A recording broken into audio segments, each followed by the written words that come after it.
Nandito na ba ang lahat? Nagsisimula na mag-briefing ang guide natin oh. Sundan lang daw natin sila.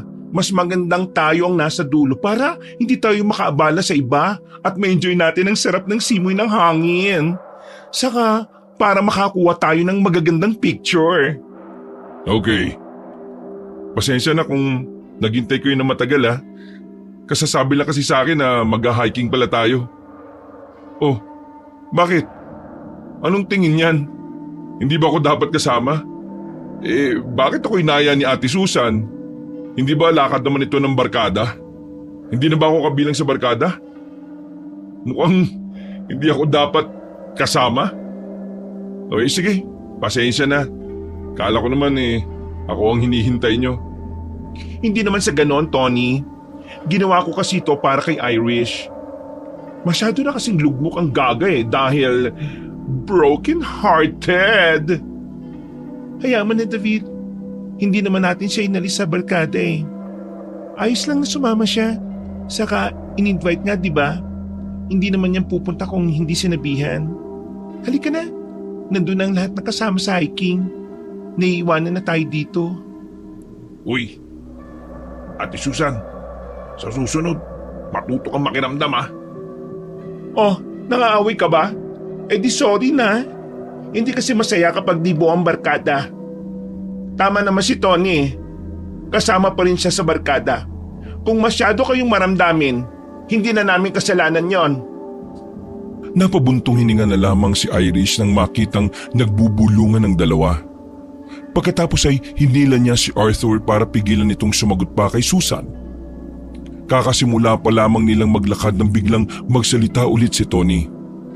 Napahinto sila at napalingon sa kanya. Kailangan muna natin magsagawa ng pag-aalay. Mas maganda kung tubig o kahit anong likido na pwedeng idilig sa lupa. Kung pagkain kasi, magiging kalat lang. Sandali. Mag-aano muna ako. Naglabasan ako ng libido. Hoy! Bastos! Pero tight! Sige na, simula mo na, dali! Sabi kasi ni Tony, kahit anong klaseng likido Pero ikaw naman, David, gustong gusto mo naman. Sa susunod, Arthur, linisin mo yung utak mo Masyado kang marumi. Para saan ba ang pag-aalay na yan? Sisip-sipin lang naman yan ng lupa. Sasayangin lang natin ang mga inumin. Mas kailangan natin yan paakyat. Lumang paniniwala na yan, no? Dami-daming umaakit Di naman nag-aalay. O tara na. Isa yun sa mga paniniwala ng ilang mga hiker para makaiwas sa disgrasya. Lalo na yung mga taong kabisado na ang bundok. Bundok ang laon kaya itong aakyatin natin. Sundin na lang natin ang matapos na. Malayo ng iba Madaming sinasabi ang guide na paalala. Tapos malayo na sila sa atin. Hindi na natin naririnig ang sinasabi nila Baka yun pa yung ikapahamak natin. Ay nako, bahala kayo. Mauna na ako. At ayokong malayo sa maraming tao. Hoy, tayo na bakla. Irish, halika na. Huwag na nating sayangin ang inumin natin. Hindi naman ginawa ng ibang sinasabi ni Tony na paniniwala Pasensya na Tony Mukhang hindi na uso yung mga ganyang paniniwala sa ngayon. O sige, susundan ko na sila. Sige, sumunod ka na sa kanila, Irish. Kailangan mo nang makakapitan. Mahina pa naman ang tuhod mo. Mahina naman pala ang tuhod. Pumayag pang sumama sa ganitong lakad. Ay nako, ewan ko sa inyong dalawa. Nagpaiwan sina Tony at Arthur para magsagawa ng pag-aalay. May dalang bote ng alak si Tony na nakalagay sa dala niyang bag. Kinuha niya yon at binuksan saka idinilig sa lupa ang laman. Alak? Bakit naman alak ang itinapon mo, pre? Sayang naman. Dapat di mo inubos. Tinunggasan na natin habang umaakyat sa bundok. Nang malaman ko na dito tayo pupunta, sinadya ko magdala ng alak. Mas maganda kasing alay yun sa mga bantay ng lugar. Kapag nalanghap nila ang amoy, nakakalma sila. Akala ko malalasing. O di bali na, tara na. Yan lang naman, di ba? Sumunod na tayo sa kanila. Medyo nakakalayo na sila Oo, pwede na yan. O tara na, sumunod na tayo. Nagmamadali sila sa paghabol sa mga kasama. Nang maabutan ng mga ito ay tahimik silang naglalakad para damhin ang paligid. Napansin ni Tony na karga ni Irish ang alaga nitong aso at parang bata itong kinausap. Grabe, parang ang lakas ng hangin. Normal pa ba ito? Parang may masamang panahon na paparating ah. Nakakatakot nga eh. Ganito ba talaga kapag umaakyat ng bundok? Parang tatangin ako ng hangin. Sa tingin ko naman normal lang ito. Dahil tumataas na tayo. Baka masyado lang kayong nagpapadala dahil sa sinabi ni Tony kanina. Kasi itong unang beses niyong umakyat ng bundok. Kapag mataas talaga ang lugar, malakas din ang hangin pero ang hangin ngayon parang iba nga. Kung iba na ang pakiramdam natin, edi bumalik na lang tayo habang malapit pa. Pwede ba tayong bumalik? Ay sos! Nakahanap pa nga ng dahilan para huwag makasama ng matagalang ex. Ano bang sinasabi mo, David? Nag-aalala lang ako na baka sumama ang panahon. Ikaw, Ate Susan, anong tingin mo? Kailangan na ba talaga natin bumalik? Nakakatakot kasi lakas ng hangin oh. Alam nyo, kung ano-anong pinag-uusapan ninyo. Sinabi na ni Tony na natural lang ito kasi nasa mataas nga tayong lugar. Kung ayaw nyo sa hangin, edi magkulong na lang kayo sa bahay ninyo. Nag-aya pa kayong mag-hike tapos simpleng hangin lang Gusto nyo nang umuwi kagad? Wala nga sinasabi ang guide natin na sumasama ang panahon. Tuloy-tuloy lang silang naglalakad Tapos kayo natatakot? Nagtatanong lang naman kami. Bakit parang nagagalit ka na kagad? Kasi napakapabebe niya. Kung gusto niyong umuwi, edi umuwi na lang kayo. Ako, tutuloy akong umakyat.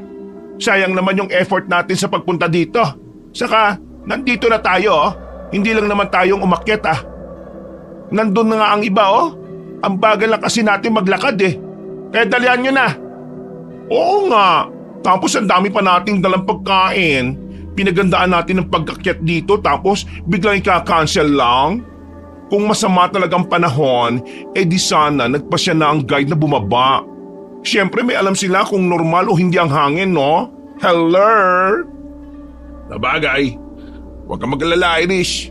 Nandito naman ako sa tabi mo Hindi naman kita hahayaang mapahamak. Kung ano man ang mangyari, akong bahala sa'yo. Nandito ako para protektahan ka. Nandito ka ba talaga para magbakasyon o magliwaliw o para magpabida? Ay nako, alam ng broken-hearted ang tao babanatan mo ng ganyan. Hindi ko kasalanan na nasaktan siya. Isa pa, nandito naman ako para pasayahin at alagaan siya. Hindi ako tutulad sa ex niya, no? Hoy! Huwag kang magparinig. Hindi na magiging kayo ni Irish, no? Hindi na ako papayag na may iba pang barkada pa ang magjojowaan. Gusto niyo ba magkasinasina tayo? Nang dahil sa kalandian niyo? Dinaig niyo pa ako Kung lalandi kayo, ha? Sa iba na lang. Please lang. Bakit ikaw ang magdedesisyon? Ikaw ba si Irish? Huwag na ngang singitan ng ibang topic ang pag-akyat sa bundok. Nagbabagal lang tayo Tingnan niyo si Susan nauna na. May edad yung tao pero ayun, siya pa yung nangunguna sa atin. Kung magtatalo lang kayo, mabuti pang mauna na ako. Liga na Irish, sa akin ka na lang sumabay. Nabigla ang dalaga nang biglang hinila ni Tony ang kanyang kamay. Sa kanila niligpasan sina David at Arthur. Nagpatuloy sila sa paglalakad hanggang sa magsimula ng maging matarik ang daan. Isa-isa na silang nakaramdam ng pagod. Panaka-naka silang humihinto para uminom ng tubig. Nakakapagod pala ito. Magpahinga na lang muna tayo, pwede ba? Mapapagod ka talaga. Umakit ka ng bundok Nag-aalaga ka pa ng aso. Bakit kasi dinala mo pa yung atsutsutsu mo? Ay sos, kung gusto mo ikaw ang magbuhat sa aso, Arthur. Total pasikat ka naman, di ba? Kahit naman walang dalang aso, nakakapagod talaga, no? Ay, mabuti pa magpahinga na lang muna tayo. Sige na, ako na muna magdadala kay Trexie Boy. Akin na Irish. Sino naman si Trexie Boy? Ang nag-iisang anak nila, si Atsutsutsu. Oh, anak pala nila yung asong yan. In fairness maganda lahi nila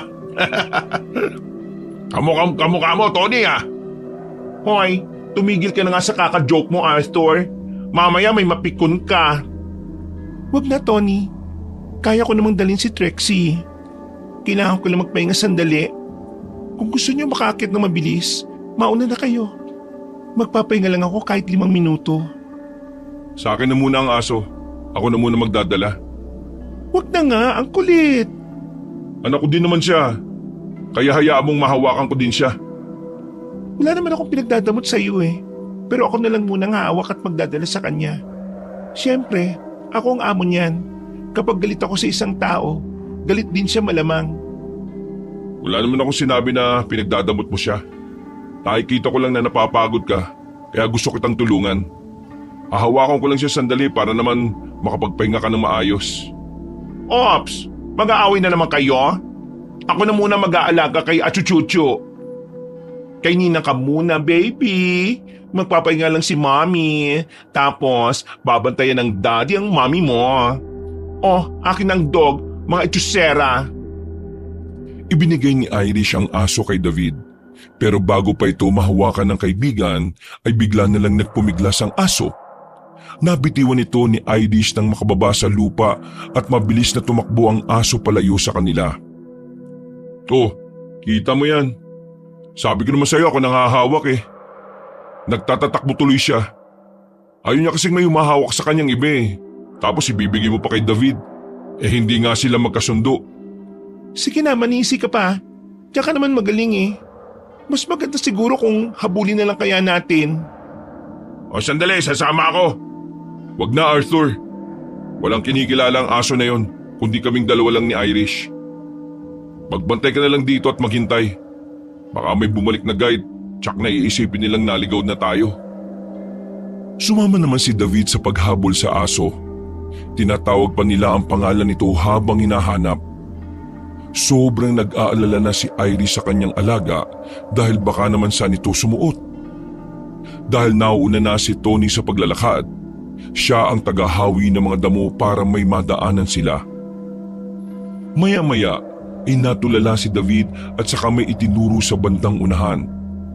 Sinundan nila ng tingin ang itinuturo ng kaibigan at doon nakita ang aso na naipit sa 2 malalaking puno. Ha? Trixie boy? Oh my gosh, Achuchucho! Why? Paano ka napunta dyan? Ay nako, pasaway na aso. Bad dog. Trixie, huwag kang aalis. Pupunta ka na ni Mami.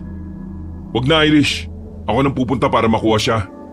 Kaya ko naman eh. Ay naku naman, ang tigas naman ng ulo mo eh. Sumunod ka sa akin kahit ngayon lang, pwede? Manahimik ka dyan at ako nang kukuha kay Trixie. Pigilo mo siya David ha. Okay. Oh friend, pabayaan mo na kasi siya. Mukha namang delikado ang tinakbuhan ni Trixie boy. Makinig ka na lang muna, Beshi, ha? Sigurado naman akong ligtas niyang makukuha doon ang aso. Teka, ano yun? Ang alin? Oh my gosh, Tony! Sa gilid mo! Biglang napalingon si Tony sa kanan niya nang sumigaw si David. Nakita niya ang mabangis na hayop na mukhang usa pero walang sungay. Tumatakbo ito palapit sa aso. Bigla nitong sinunggaban si Trixie. Umiyak ng malakas ang aso nang kagatin nito ng mabangis na hayop. Hinila nito ang aso ng sapilitan. Nang makuha ay agad na nilantaka ng mabangis na hayop ang alaga ni Irish. Napasigaw si Irish dahil sa sinapit ng kanyang alaga. Napatakip siya ng mata saka umiyak. Dinig na dinig nila ang paglapa ng mabangis na hayop kay Trixie. Pagkatapos ay umatungal ng malakas ang hayop na yon dahilan para mag-atrasan sila dahil sa takot. Umalis na tayo. Mukhang tingin ng hayop na yun sa atin pagkain. Kailangan na nating umalis, pakalapain din tayo niyan. Tara na! Si Trixie! Wala na, Besh. Wala na tayong magagawa. Halika na bago pa niya tayo isunod. Ako na nga aalali sa kanya, David. Sige na, mauna ka na. Oo, sige. Dalian niyo lang ha. Nakita na niya tayo Pasugod na siya sa atin. Huwag mo na akong alalayan. Kaya ko maglakad. Okay, o di sige. Pero kailangan natin bilisan kung ayaw mong isunod tayo ng mabangis na hayop na yan. Oo na. Pagbalik nila sa kinaroroonan ni Arthur ay nag-aalalang nagtanong ang kaibigan Hinagilap nito ng tingin kung nasaan ang aso. Napakunot ang noo ng binata nang makitang hindi nila dala si Trexie. Oh, ano nangyari? Nasaan si Trexie boy? Huwag ka na magtanong, no? Umalis na tayo dito. Bilisan nyo! Ha? Bakit namumutla kayo? Ano nangyari dun? May pamagis na hayop na lumapa kay Trexie boy. Ano? Sigurado kayo? Abay, umalis na tayo dito.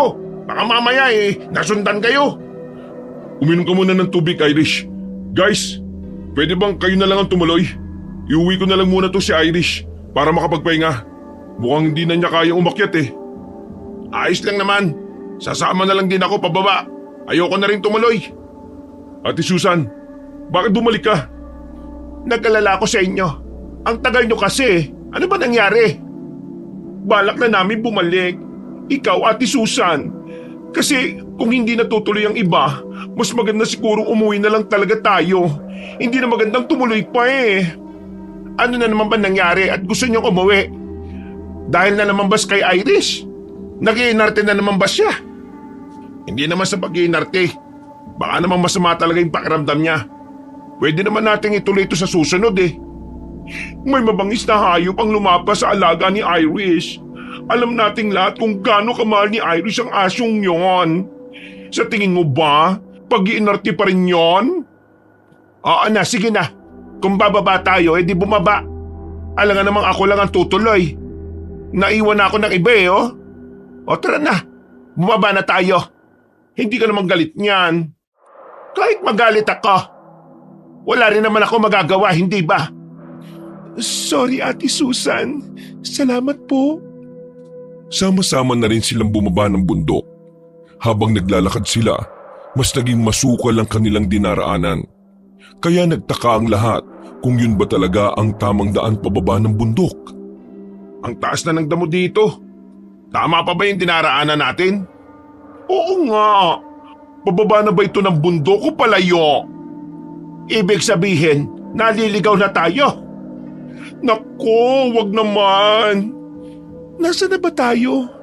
Mukhang mas malayo pa yung nilakad natin pababa kaysa sa nilakad natin kanina paakyat. Mas nakakapagod ito. Bakit kasi lumiko tayo kanina eh? Di ba wala naman tayong nilikuan nung paakyat? Tinumbok lang natin ang daan. Tara, maglakad lang tayo. Makakabalik din tayo sa pinanggalingan natin. Kayo ang may gustong umuwi eh. Tapos, puro naman kayo reklamo. Wala na ba kayong ibang gagawin kung hindi ang magreklamo? Kapag may nakita kayong sanga sa lupa o kaya ay kahoy, pulutin ninyo para may panghawi kayo sa nilalakaran nyo. Baka mamaya ay may matapakan kayong ahas. Ikaw, Arthur, mauna ka na maglakad para kung may ahas eh, ikaw ang unang tuklawin. Duwag ka talaga. Huwag akong ipahamak mo, no? Ikaw na lang mauna. Sige, para wala nang away, ako na lang ang mauna. Ako na, Irish. Dito ka lang sa likod ko at huwag kang lalayo. Diyos ko, ano bang barkadahan tong nasamahan ko? Sige na, ako na mauna. Kayong nasa likod ko. Sa gitna ako. Ay nako, duwag. Inaamin kong duwag ako, ano? Eh sa gusto kong maging ligtas eh. Hindi ka duwag, di ba, Arthur? Eh di, diyan ka sa huli para kapag may dumating na mabangis na hayop, ikaw ang unang hahaplutin. Sus, ginawa mo pa akong pain.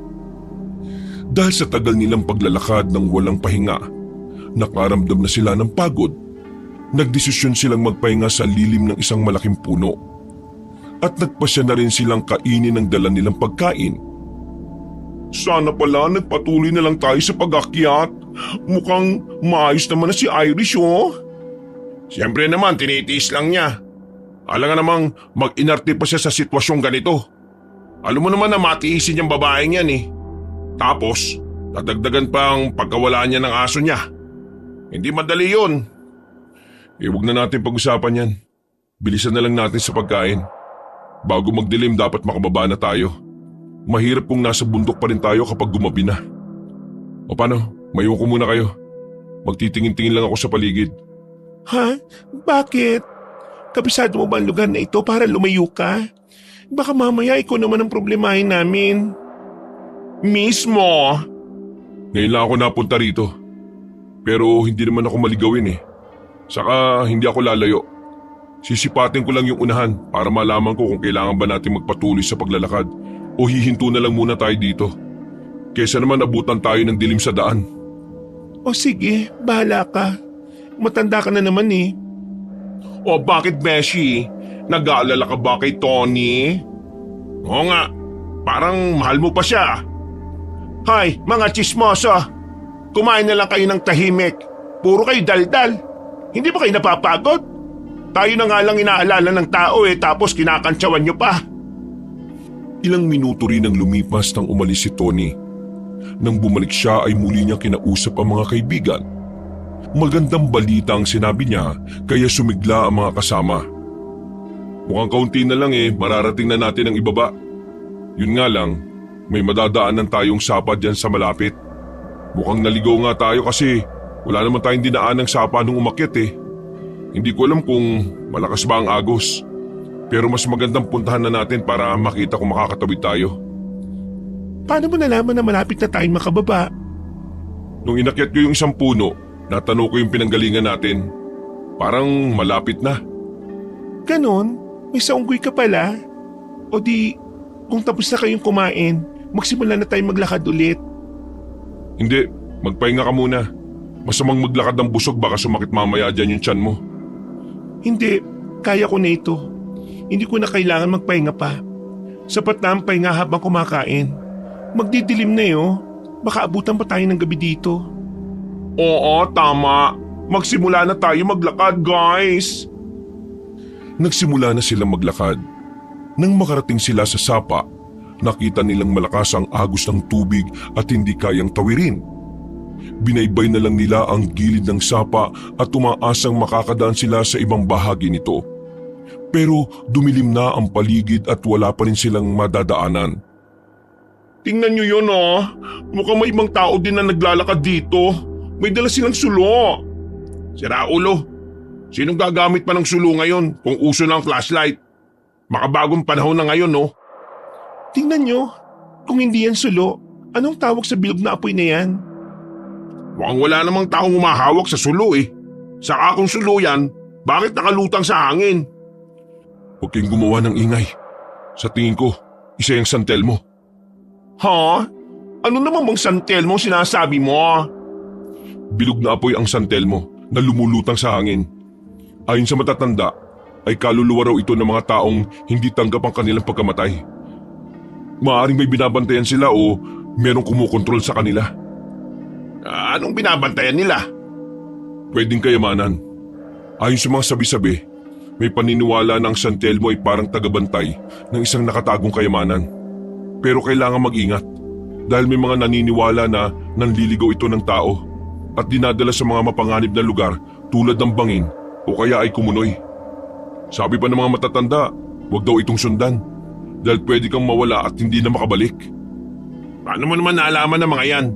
At sino matatanda ba yung pinagsasabi mo? Close mo ba sila? Paniwalang-paniwala ka kasi. Madalas siyang ikwento na matatanda sa amin tuwing gabi para takutin ng mga bata. Para hindi gumala kapag gabi na. Sos, panakot lang pala sa mga bata yan Sabi mo kanina, kailangan tumahimik tayo. Bakit? May iba kasing nagsasabi na nangahabol daw ng tao ang santel mo. At kapag naabutan, ay tsak na tutupukin ka nun. Totoo? Sira ulo kayo. Kung bawal mag-ingay kapag may santel mo, bakit nagkukwentuhan kayo ng malakas? Maglakad na tayo ng tahimik. Sa ngayon, walang masama kung susunod tayo sa pamahiin o paniniwala ni Tony. Kesa mapahamak tayo dito sa bundok. Kaya nga, bigla kong naalala na may sinabi si Tony tungkol sa pag-aalay para makaiwas sa kapahamakan. Baka kaya tayo naligaw ngayon dahil hindi tayo nakinig kay Tony. Kaya ngayon, kailangan na natin makinig sa kanya. Tama. Gustong-gusto ko nang umuwi Pagod na ang isip ko. Masakit na din ang mga binti ko at paa ko. Nagpatuloy sila sa paglalakad nang makitang lumagpas na ang San Telmo sa kanilang kinaroroonan. Pinilit nilang huwag gumawa ng ingay dahil iniisip na baka balikan sila ng San Telmo at tupukin. Pero biglang nakita ni David na hindi naman nawala ang San Telmo at tila sumasabay ito sa kanila mula sa kabilang banda. Nagsimula silang kabahan. Hindi nila maiwasang hindi tingnan ng San Telmo. Habang naglalakad sila, bigla silang nagulat nang sumigaw si David. Ano nangyari? Sinabi ng huwag maingay eh. May ahas! May ahas! Bakit ka ba nagkukunyapin sa akin? Ang bigat mo kaya, ang laki-laki mong bakla eh. Lang yan naman oh, ang iingay ninyo. Hala, huminto ang San Telmo. Mukhang sa direksyon natin pupunta. Ano gagawin natin? Patay na. Ito kasing baklang to ang lakas mga sigaw eh. Sundan niyo ako, dali, dito tayo. Halika na, magmadali na tayo. Uwing-uwi na talaga ako. Tara, sumunod tayo kay Ate Susan. Ako na sa huli, bilisan niyo, dali. Agad na sumunod ang lahat kay Susan. Hindi sila nagdalawang isip na suungin ang madilim na gubat kahit na nagkakasugat-sugat na sila dahil sa matatalim na damo. Panay ang lingon ni Iris sa San Telmo at lalo siyang kinakabahan kapag nakikitang hinahabol talaga sila nito. Maya-maya ay nakita niyang huminto si Tony. Ano ginagawa mo? Bakit ka huminto dyan? Hindi ba apoy yan? Baka kasi kapag binasa ako ng tubig, imamatay ang apoy. Hindi ba sinabi mo na delikado yan? Bakit mo naman kakalabanin? Hindi ko siya basta kakalabanin lang. Gusto ko makaalis tayong lahat dito ng ligtas. Susubukan kong pahintuin ng San Telmo o kaya naman ay pigilan itong sumunod sa atin. Baka matunaw ko rin yan kapag binasa ako ng tubig. Delikadong iniisip mo. Apoy yan eh. Pabayaan mo na. Tayo na. Ang mahalaga ay makaalis tayo rito. Hindi na tayo lulubayan ng San Telmo. Kailangan na yung pigilan. Sumunod ka sa kanila. Haharapin ko ito. Sira ulo ka ba? Wala ka namang alam sa ganyan eh. Kung hindi ako magsasakripisyo, baka walang makauwi sa atin ng buhay. Hindi ako papayag. Halika na. Tumakbo na tayo ng sabay. Hindi na. Malapit ang San Telmo sa atin oh. Umalis ka na. Kung hindi ko mapula ang apoy na yan, sisiguraduhin ko makakatakbo kayo ng mas malayo sa akin. Pero tumakbo ka na. Bilisan mo. Sige na Iris, takbo. Dahil sa sigawan nila, lalong bumilis ang paglapit ng San Telmo sa kanila. Dahil sa takot ay napatakbo na si Iris sa mga kasamahan, habang si Tony naman ay lumusong sa ilog at inabangan ang San Telmo. Nang ilang dipa na lang ang agwat nito sa binata, ay pinagsasabuyan nito ng tubig ang bolang apoy gamit ang kanyang kamay. Pero kahit anong dami ng tubig na isinasaboy ni Tony ay hindi man lang nababawasan ang apoy ng San Telmo. Parang nagalit pa ito dahil bigla na lang lumagablab saka lumipad ng mabilis palapit sa binata. Sa takot ni Tony ay napalublob siya sa tubig. Bigla namang sumigaw ng malakas si Irish dahil nag-aalala sa binata. Sa kanya nabaling ang atensyon ng San Telmo. Nangahabulin ng bolang apoy ang magkakaibigan, umahon uli sa tubig si Tony at sinabuyan ng apoy ng tubig para siya ang sugurin nito. Napapikit na lang ang binata nang bigla siyang salpukin ng San Telmo. Inihanda na niya ang pagkasunog ng katawan pero ilang segundo na ang nakalipas ay wala siyang naramdamang sakit. Napadilat siya nang marinig na naglalapitan na sa kanya ang mga kaibigan. Tony! Anong nangyari? Ayos ka lang ba, Tony? Umikot ka nga. Hindi ka ba nasunog? Isa talagang himala. Buhay ka nga at walang bakas ng sunog. Anong nangyari? Ang akala ko'y matutupo ka na ng San Telmo na yan eh. Bakit walang nangyari sa iyo? Oo nga. Saka, ano yung liwanag na nakita namin sa iyo kanina? Ha? Anong liwanag? Kitang-kita namin nung sinalpo ka ng San Telmo. Bigla ka na lang nagliwanag eh. Tapos, parang hinigop ng katawan mo yung San Telmo. Tingnan mo, anong meron sa braso mo? Bakit may kulay na asul ng mga bato yung bracelet mo? Hindi kulay itim lahat yan.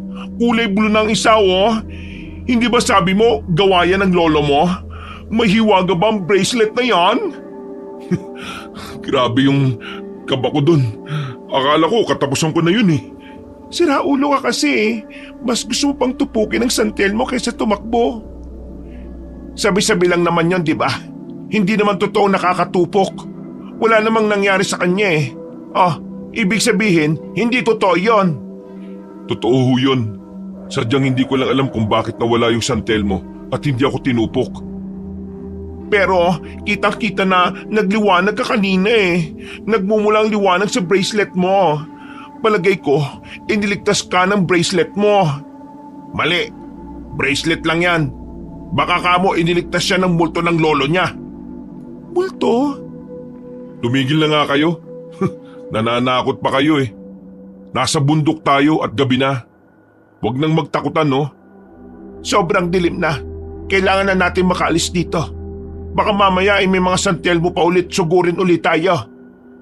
Tama. Kailangan natin makalayo dito at makahanap ng ibang lugar na pagpapalipasan ng gabi. Hindi na din natin mahahanap ang daan ng ganitong oras. Mas magandang umanap na lang tayo ng patag na lugar na maaari nating pagpahingahan. Sobrang sakit na din ang pako eh, dahil sa paglalakad natin. O sige, pero bago yan eh, baka naman may tubig pa kayo. Painom naman ako. Nauhaw ako dun eh. Hindi ka ba nakainom ng tubig sa ilog? Basang-basa ang katawan mo eh. Kulang pa ang tubig na yon? Heto, uminom ka muna. Wow! Bakit parang nakakamoy ako ng balikan? Ibabalik na ba ang tamis ng pag-ibig? Nako, masasaktan ka lang uli. Mga siraulo. Sadya nag-aalala lang ako sa kanya kanina.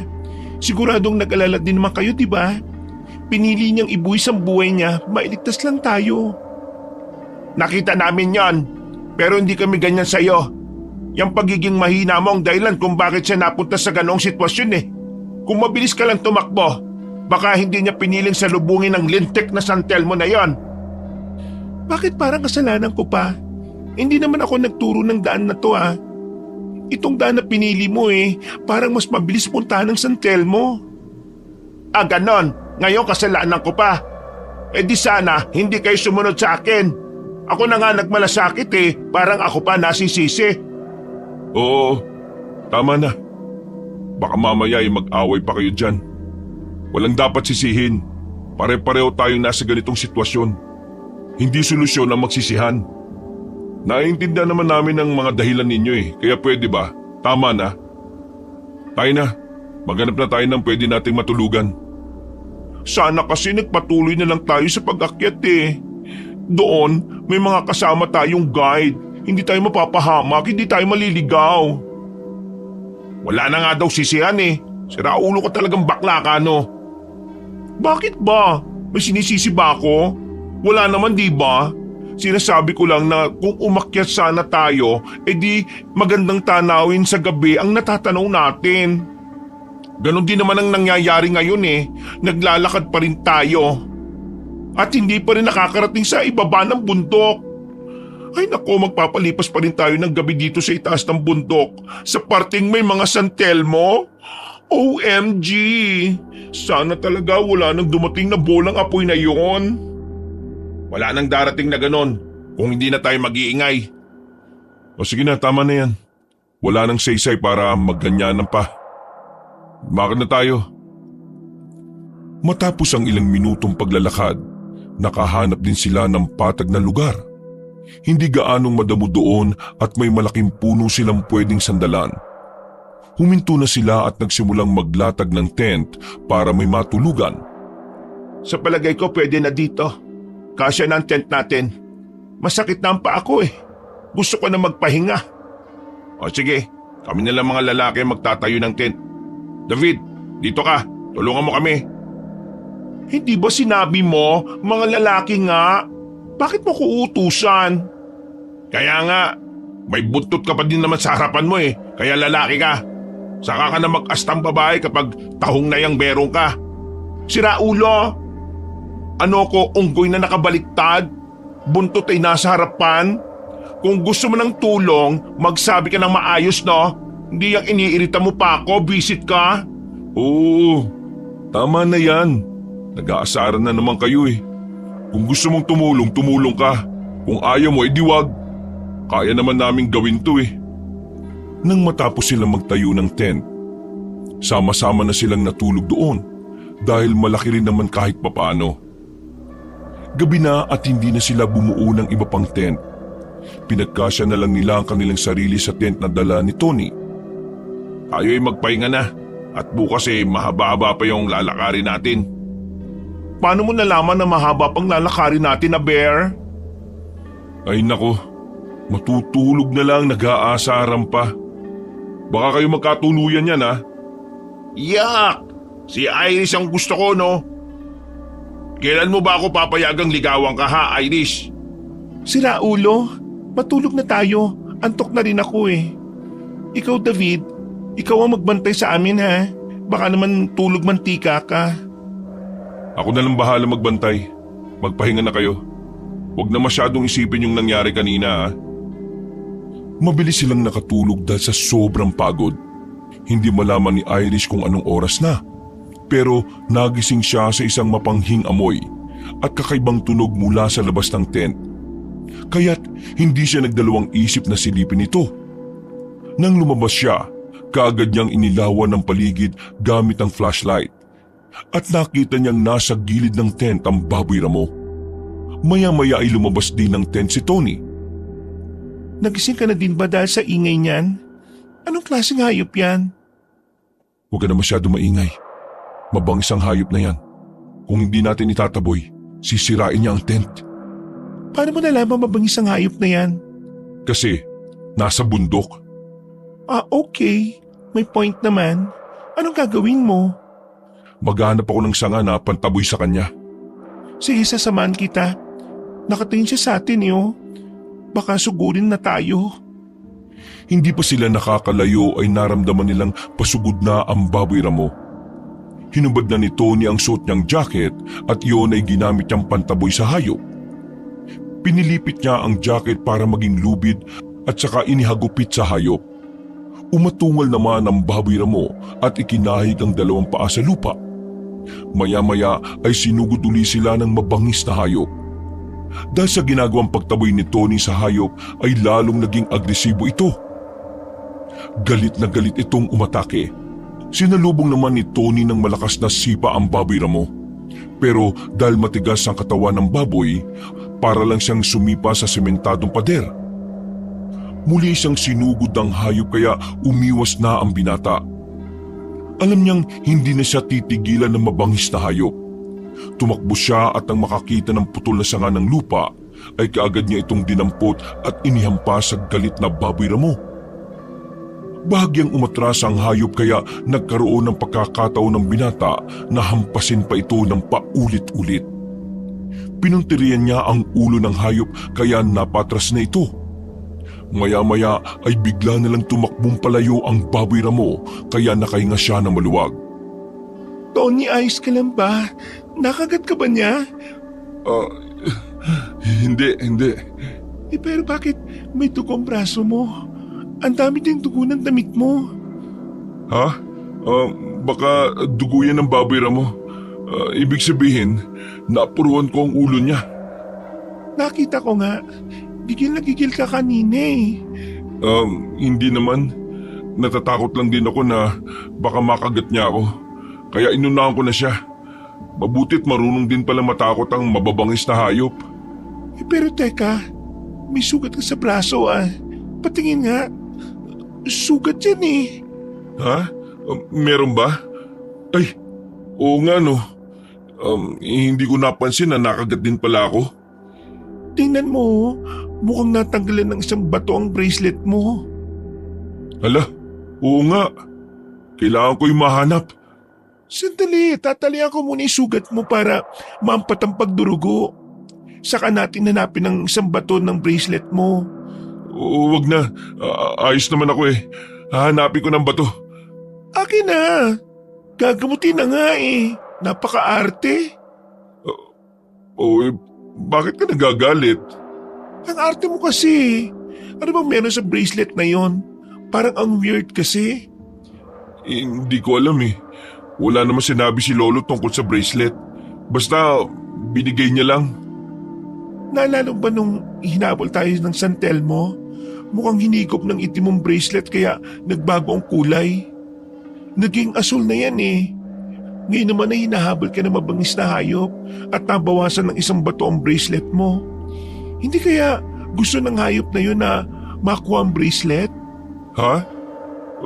Bakit niya kukunin? Hayop lang naman yon. Kung nakagat man niya ang bato, hindi naman niya siguro pag-iinteresan yun. Hindi naman nag-iisip na parang tao ang hayop, di ba? Mali ko. Naisip ko lang naman. Talagang mga babae Ang weird nyo talaga mag-isip. Lagi na lang kayong may konklusyon agad eh. Aray! Akala ko ba tatalian mo lang yung sugat ko? Bakit nananakit ka na? Gusto ko lang. Ay nako, huwag mo nang higpitan. Masakit kaya.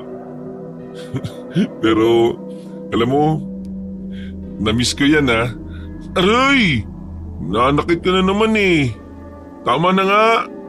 Kaya nga itong braso ko, baka mamaya pilaya mo pa. Hindi ko yung pipilayan Puputulin pwede pa. Hala? Isipin mong mabuti kung may nabili ng lolo mo sa'yo tungkol sa bracelet mo. Kasi kanina, habang nagpapantok ako, may naisip ako eh. Ang nangyari sa atin ngayong maghapon ay mukhang planado. Hindi ko alam kung sinong may gawa at ano ang dahilan. Akala ko, ako lang nag-iisip niyan eh. Hindi na kasi normal ang nangyayari sa atin, di ba? Pagkawala ni Trexie Boy, ang paghabol ng San Telmo, tapos ngayon, ang pagsugod ng Baboy Ramo. Hindi na ito basta nagkataon lang. Napatigil ang dalawa sa seryosong pag-uusap nang marinig ang sigaw ni Arthur. Tinatawag sila nito kaya agad naman nilang nilingon. Kasunod ni Arthur si David na pupungas-pungas pa. Nandito kami! Dito kayo pumunta! Oh, anong nangyari? Nag-date ba kayo dito habang tulog kami? Sira ulo, hindi no? Ano yan? Bakit siya may benda sa braso? Sinalakay tayo ng Baboy Ramo. Totoo ba? Hindi nga. Ano? Nasaan ang Baboy Ramo? Tumakas na. Tumakas? Ang galing nyo? Napatras nyo? Nasaktan ka ba, Irish? Hindi siya ang lumaban. Ako nasaktan dito. May kagat pa nga ako sa braso ko. Tapos si Irish ang inaalala mo. Okay lang yan. Malayo sa bito kaya sugat mo. Saka natalian na naman eh. Tulungan nyo kami hanapin ng isang bato ng bracelet niya. Baka tumalsik lang sa kung saan. Nakagat kasi ng Baboy Ramo kanina eh. Mahalaga ba yon? Natural. Bigay yun ng lolo niya eh. Kung hindi ba mahanap magbumulto ang lolo niya. E di, huwag nating hanapin para malaman natin kung magmumulto nga ba si lolo. Hala, hanapin na natin dali kahit madilim ang gabi. Sandali at kukuha lang ako ng flashlight. Ako rin, sandali lang. Napakaduduwag talaga nila, no? Pagbalik ng dalawa ay tulong-tulong sila sa paghahanap ng bato. Pero dahil sa madilim na paligid ay hindi rin nila nakita. Nagpasya na rin si Tony na itigil na ang paghahanap kaya bumalik na sila sa tent. Habang pabalik na sila sa tent ay nagtatanungan pa ang magkakaibigan. Sa lakas ng atungal ng Baboy Ramo na yun, hindi mo lang nagising si Ate Susan? Hindi rin naman natin nadinig Nagising lang tayo kasi wala sa higantong dalawa. Sa ating lahat, si Ate Susan ang sobrang napagod. Ha? Paanong siya ang mas napagod pareho lang naman ang nilakad natin sa kanya. Sabihin mo, tulog mantika lang talaga siya. Yan na lang muna natin siya. Magbantay na lang muna tayo hanggang magliwanag. Kasi nawala na ang tuko Nakakatakot nang nangyayari sa atin True lala. Hindi ko akalain na may ganito pa palang nangyayari kapag umakyat tayo ng bundok. Sino makakaisip na may Baboy Ramo pa pala sa ngayon? Iba talaga ang pakiramdam ko sa nangyayari sa atin Huwag mo na kaming takutin, Tony. Kung ano man ang nangyari, mas maganda siguro magdasal na lang tayo para wala nang sumunod na maganap. Kaya nga, simulan mo ang pagdarasal, Arthur. Mukhang may balat ka sa puwet Sa iyo nagmula ang kamalasang nangyayari sa atin simula kahapon. Hoy, David, wag nga ako. Gusto mo lang ipakita ko sa iyo yung puwet ko eh. Bastos ka talaga oh. Oo, wag na mag-asaran pa. Kailangan natin mahanap ang tamang daan at makauwi ng ligtas. Hindi ko nakakayanin pa kung magtatagal pa tayo ng isa pang gabi dito. Palala ang panganib na nag-aabang sa atin eh. At hindi natin masasabi kung kaya ba nating labanan ng kapahamakan pag dumating. Matulog na uli tayo. Matagal pa ang umaga. Kailangan natin ng mahabang pahinga. Tama. Matulog na kayo. Hindi na muna ako matutulog. Ako na muna magbabantay sa inyo. Mas kailangan nyo ng pahinga eh. Ikaw ang matulog na. Ako na lang muna magbabantay sa inyo. Baka hindi mo kayanin ng mahabang lakaran bukas kapag puyat ka. Minamaliit mo ba ako ha? Kung mag-aasaran lang kayo, mas maigi pang maiwan na kayo dyan. Hindi kami makakapagpahinga kung ganyan kayo eh. Dalawa na kayong bantay. Mag-iingat kayo, baka may asawa pa yung babayiran mo. At kayo naman ang gawing pagkain. Huwag mo akong iiwan sa tarantadong to, Irish! Umaga na at bumangon na sila maliban kay Susan. Mahimbing pa rin itong natutulog kaya binulabog na nila para magising. Ate Susan! Hoy, gumising ka na! Kailangan na nating kumain at makapaglakad na ulit pababa. Hoy! Sobrang sarap talaga ang tulog niya. Subukan nyo kayang kalansingin ng mga pinagkainan natin. Ha? O sige. Baka naman patay na si Susan. Hoy! Gagi ka talaga! Tumabi kayo. Pupulsuan ko muna. Seryoso naman si girl. Pulsuan talaga. Hindi ba pwedeng gisingin muna, yugyugin ang yugyugin, ganon? Maibing talagang pagkakatulog niya. Niyugyug na natin eh. Ayaw pa rin magising. Oo nga. Kailangan siguro nating busan ng tubig. Dali na lang natin siya sa sapa at ilublob doon. Baka doon magising siya. Wala naman kasi tayong tubig eh. Ubus na. Seryoso kayo? Oo. Alam nga namang hindi siya gisingin. Baka matuluyan. Pinagtulungan nilang dalhin sa sapa si Susan para ilublob doon. Masyado pang maaga kaya malamig talaga ang tubig. Paglusong pa lang ni David ay gusto na niyang umahon dahil sa ginaw. Siguro naman, sapat na ang lamig ng tubig para magising si Ate Susan, di ba? Ang lamig eh, parang may yelo. Wow! Ang lamig talaga! Alam nyo, mas maganda kung tulungan nyo na ako dito kay Ate Susan. Ibaba na natin siya sa ilog. Ang tagal niyong abutin eh. Ang bigat pa naman niya, parang isang kabang bigas. Isusupo kita pagising niya. Aba, ayos. Nangasar ka na rin ha. Kailangan mo lang palang dalhin sa mapanganib na lugar eh. At ilang ulit na iligtas para maalis ang lungkot mo. Sira ulo, anong sinasabi mo? Parang di mo naman alam na magaling magpanggap yan na di nasasaktan. Tingnan mo mukha niya oh. Takot na takot niyang si Irish. Malamang iniisip niya na baka patay na nga si Ate Susan eh. Kilala ko ng babaeng yan no. Beshi ko yarn eh. Tama na yan. Ilubog na natin sa tubig si Ate Susan. Oh, alalay lang ah. Baka malunod naman yung tao. Kanya-kanya sila ng hawak sa katawan ng babae. Sa kanila dahan-dahan na inilubog sa tubig ang katawan nito, maliban sa ulo.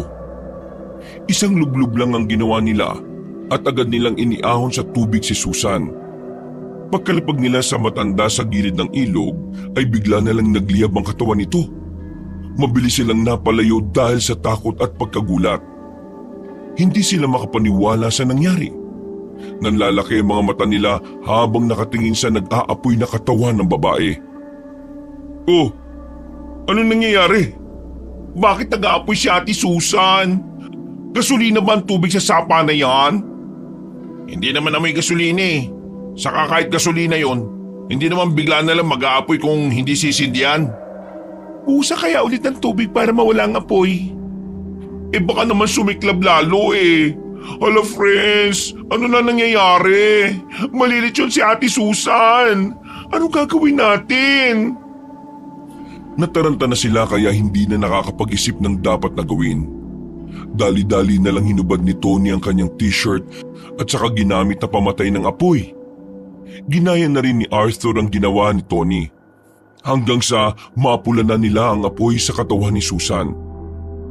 Ayan, wala na siyang apoy. Halika, tingnan natin kung magigising na siya. Ay, ano ba yan? Nabasa at nag-apoy na, tulog pa rin. Kayo na lang. Baka mamaya bigla na lang siyang sumiklab ulit at masunog ang maganda kong face lock. Hindi ko kayang magpagawa ng mukha, no? Si Raulo, si Iris nga na maganda, hindi natakot eh. Ikaw pa kayang walang ganda mo ka. Hoy, bunganga mo Arthur ha. Beauty is in the eye of the beholder. Sa palagay ko may kumukontrol sa katawan ni Ate Susan. Ha? Anong ibig mo sabihin? Kagabi, napaisip ako sa mga sinabi mo. At naalala ko ang mga kwento tungkol sa Diyos ang bantay dito sa bundok Kanlaon. Diyosa? Kung Diyosa siya, hindi siya gagawa ng masama sa mga tao. Hindi. Ang Diyosa na yun na hindi na Diyosa ngayon. Halimaw na siya. Ayon sa sabi-sabi, isa na siyang aswang. Sa tingin ko may kaugnayan ng San Telmo na yon at pati na sa nag-apoy na katawan ni Ate Susan kanina. Hindi namin maintindihan, Tony. Ano bang ibig mong sabihin? Ang Diyos ang silalahon ay Diyosa ng bundok Kanlaon. Pati ang bundok na ito sagana sa lahat ng yaman. Sobrang ganda ni Kanlaon pero nang sinira ng mga taong kabundukan na kanyang tinitirhan, nagalit siya. Pinaparusahan niya mga taong sumisira ng bundok. Hindi naman natin sinira ang bundok Wala pa nga tayong ginagawa Wala pa rin ako naiintindihan. Pero tingnan niyo si Ate Susan, no? Tumayo na siya. Ay, Ate Susan! Kumusta na ang pakiramdam mo? Sorry na agad kung nilublob ka namin sa ilog Ang himbing kasi ng tulog mo Parang mantika ka na nilagay sa ref. O ano, ayos ka na ba? Nagtaka sila sa ikinikilos ni Susan. Sa halip na magsalita ito, bigla itong sinugod si Arthur. Isang malakas na sipang tinanggap ni Arthur. Kasunod noon, ang mabilis na pag-ikot ni Susan at pagkatapos ay sinipa naman si David. Tumilapon nito at sumadsad sa lupa ang katawan. Kagad namang iniharang ni Tony ang sarili para protektahan si Irish. Nang sila naman ang inatake ni Susan, ay kaagad na sinalag ni Tony ang suntok nito. Napatras si Susan para muling bumuelo. Kitang-kita nila ang mga mata ng babae na naglilihap sa galit. Maya-maya ay umatake ulit ito. Patuloy na sinasalag ni Tony ang mga sipa at suntok ni Susan hanggang sa unti-unting humina ang atake ng babae. Napahinto si Susan at halata na ang pagod sa kanya dahil sa malalalim na paghingal. Nagliliyab ang mga mata nitong nakatuon sa kamay ni Tony na may suot na bracelet. Sinubukan ni Tony na suntukin si Susan sa muka para gisingin ito. Dahil sa lakas ng suntok ng binata ay nahulog si Susan sa ilog. Anong nangyayari? Bakit naging ganun si Ate Susan? Sobrang lakas niya. Ang sakit tuloy ng likod ko. Aray! Parang may sapi siya. Bakit mo naman siya sinuntok ng ganun kalakas, Tony? Nahulog tuloy siya sa ilog. Kunin niyo na Wala na akong ibang maisip na paraan Kung wala siyang sapi baka may kumukontrol sa kanya. Kailangan niya magising. Ha? Ginigising mo pala siya? Akala ko'y pinatutulog mo Ayun mukhang naimbing uli. Nakulutang na siya sa ilog. Kunin niyo na dali. Baka biglang magliyab ulit O kaya umatake ulit. Ay naku, ako na nga lang. Baka tuluyan siyang malunod. Dali-daling lumusong sa tubig si Irish para sagipin ang kaibigan. Nang makita ng iba na hindi nagliliyab ang katawan ni Susan, ay lumusong na rin sila para tulungang iahon muli sa tubig ang babae. Gumigising na si Ate Susan. Oo nga, sana'y totoong siya na yan. Sandali, lumayo muna tayo ng bagya para sigurado tayong ligtas. Mahirap na, baka biglang umatake ulit yan. Nang marinig nila ang sinabi ni Tony ay otomatikong lumayo ang lahat kay Susan. Nang makita ni Susan ang kanyang naging reaksyon ay napakulot ito ng noo. Anong ginagawa nyo? Nasaan tayo? Nasutuktok na ba tayo ng buntok? Teka, bakit basa ako? Ang ginaw naman, umulan ba? Ikaw na ba yan? Yung totoo lang ha? Bakit ka sumisigaw? Bakit yung ba ako nilalayuan ha? Naniniguro lang kami baka kasi umatake ka uli eh. Anong sinasabi mo? Ano ba nangyayari? Bakit ko naman kayo aatakihin? Anong naaalala mo? Naalala ko na pagkatapos nating mag-alay umakit na tayo sa bundok. Habang paakyat tayo nagdilim na, kaya naman nagpahinga na tayo. Ha? Anong alaala yan? Anong nangyayari? Bakit di bang nasa isip niya? Tama ang hula ko. Maaring isa tayo sa napiling paglaruan ng lalahon. Pinili niyang kontrolin at manipulhin ang isip at katawan ni Ate Susan. Kaya pala naisip ni Irish na ang lahat ng nangyayari sa atin mukhang planado. Ang lalaho ng may kagagawa ng lahat ng ito. Bakit? Bakit tayo pinaglalaruan niya? Chuck, may mga bagay tayong nagawa na hindi niya nagustuhan. Kaya mas mabuti pang umalis na kagad tayo dito. Ano? Kaya mo na bang maglakad, Ate Susan? Oo, kaya ko naman. Sa palagay ko nakatulog ako ng sobrang himbing. Kaya mo na ba talaga? Sige nga, subukan mong tumayo at maglakad. Pinaglololoko niyo ba ako? Tumayo si Susan at sinubukang maglakad. Pero 3 hakbang pa lang ay bumagsak na siya sa lupa. Kaya naman nag-alala ang kanyang mga kaibigan. Napaisip din si Susan kung bakit mahina ang kanyang katawan. Doon pa lang niya naramdaman ng pagod. Parang naubos ang kanyang lakas, pero alam niyang natulog lang naman siya. Bakit ako nangihina? Dahil kinontrol ng lalaho ng katawan mo, naubos ang lakas mo. Aalalayan ka na lang namin para makalakad ka kahit paunti-unti. Ang lamig naman. Bakit ba ako nabasa? Binalak niyo ba akong lunurin sa ilog? Ang sama mo naman sa amin. Di ba pwedeng nahulog ka lang doon? Oo nga. Huwag na muna natin pagtalunan yan, no? Ang malagay makaalis na tayo dito. Hanapin na natin ang tamang daan pa uwi. Tama. Hindi na tayo pwedeng magpaabot na naman ng isa pang gabi dito. Ayoko na. Mukhang wala ding maliligaw na tao dito para mahinga natin ng tulong. Anong gagawin natin? Paano natin mahahanap ang tamang daan? Paano kung meron muna sa atin na maghanap ng daan pababa? Paano kung maligaw din at magkawatak-watak tayo? Paano kung yun talagang plano ng lalahon sa atin? Ang makahiwa-hiwalay tayo at malaya na siyang kainin tayo ng buhay pa isa-isa. Natatakot na ako. Hindi ko naintindihan ang lahat, pero mas nakakatakot kung maghihiwa-hiwalay nga tayo. Kailangan natin mag-isip. Kung magpapahinga tayo para manumbalik ang lakas ni Ate Susan, saan ang ligtas na lugar na maaari nating pagpalipasan ng oras? Mas maganda kung maglalakad na tayo. Kapag napagod, edi magpahinga. Ang mahalaga, nakakausad at nakakalis tayo sa lugar na ito. Ang sinasabi mo ba ay papasanin si Ate Susan? Ako na magpapasan sa kanya. Hindi na maganda ang pakiramdam ko sa lugar na ito Gusto ko na makaalis dito. Susubukan ko ulit na lumakad. Kahit unti-unti, makakalakad naman siguro ako. Kakailanganin ko lang siguro ng aalalay sa akin. Ako nang bahalang umalalay sa'yo. Hindi mo kakayanin ng bigat niya. Ako na lang. Dalhin mo na lang yung ibang mga gamit niya. Magsalitan na lang tayo sa pag-alalay sa kanya, Tony. Ako na magdadala ng ibang gamit nyo, boys, para hindi naman kayo gaanong mahirapan sa pag-alalay kay Ate Susan. Napagdesisyonan ng barkada na magpatuloy sa paghahanap ng daan pababa sa bundok na yun ng sama-sama. Tahimik silang naglalakad at nakikiramdam sa paligid. Mas naging mapagmasid sila dahil alam nilang may halimaw sa gubat na parang nakabantay sa kanila at naghihintay lang sa pag-atake. Kabado sila habang naglalakad. Dahil doon ay lalo silang napapagod. Magpahinga na muna tayo. parang hindi tayo pababa nito eh. Pataas ang hakbang natin. Di niyo ba napapansin? Paano kung bumalik na lang tayo kung saan tayo lumiko kanina? Ang ibig mo bang sabihin babalikan natin yung lugar kung saan tayo nahirapan? Kung saan iba't ibang kapahamakan ang ating hinarap?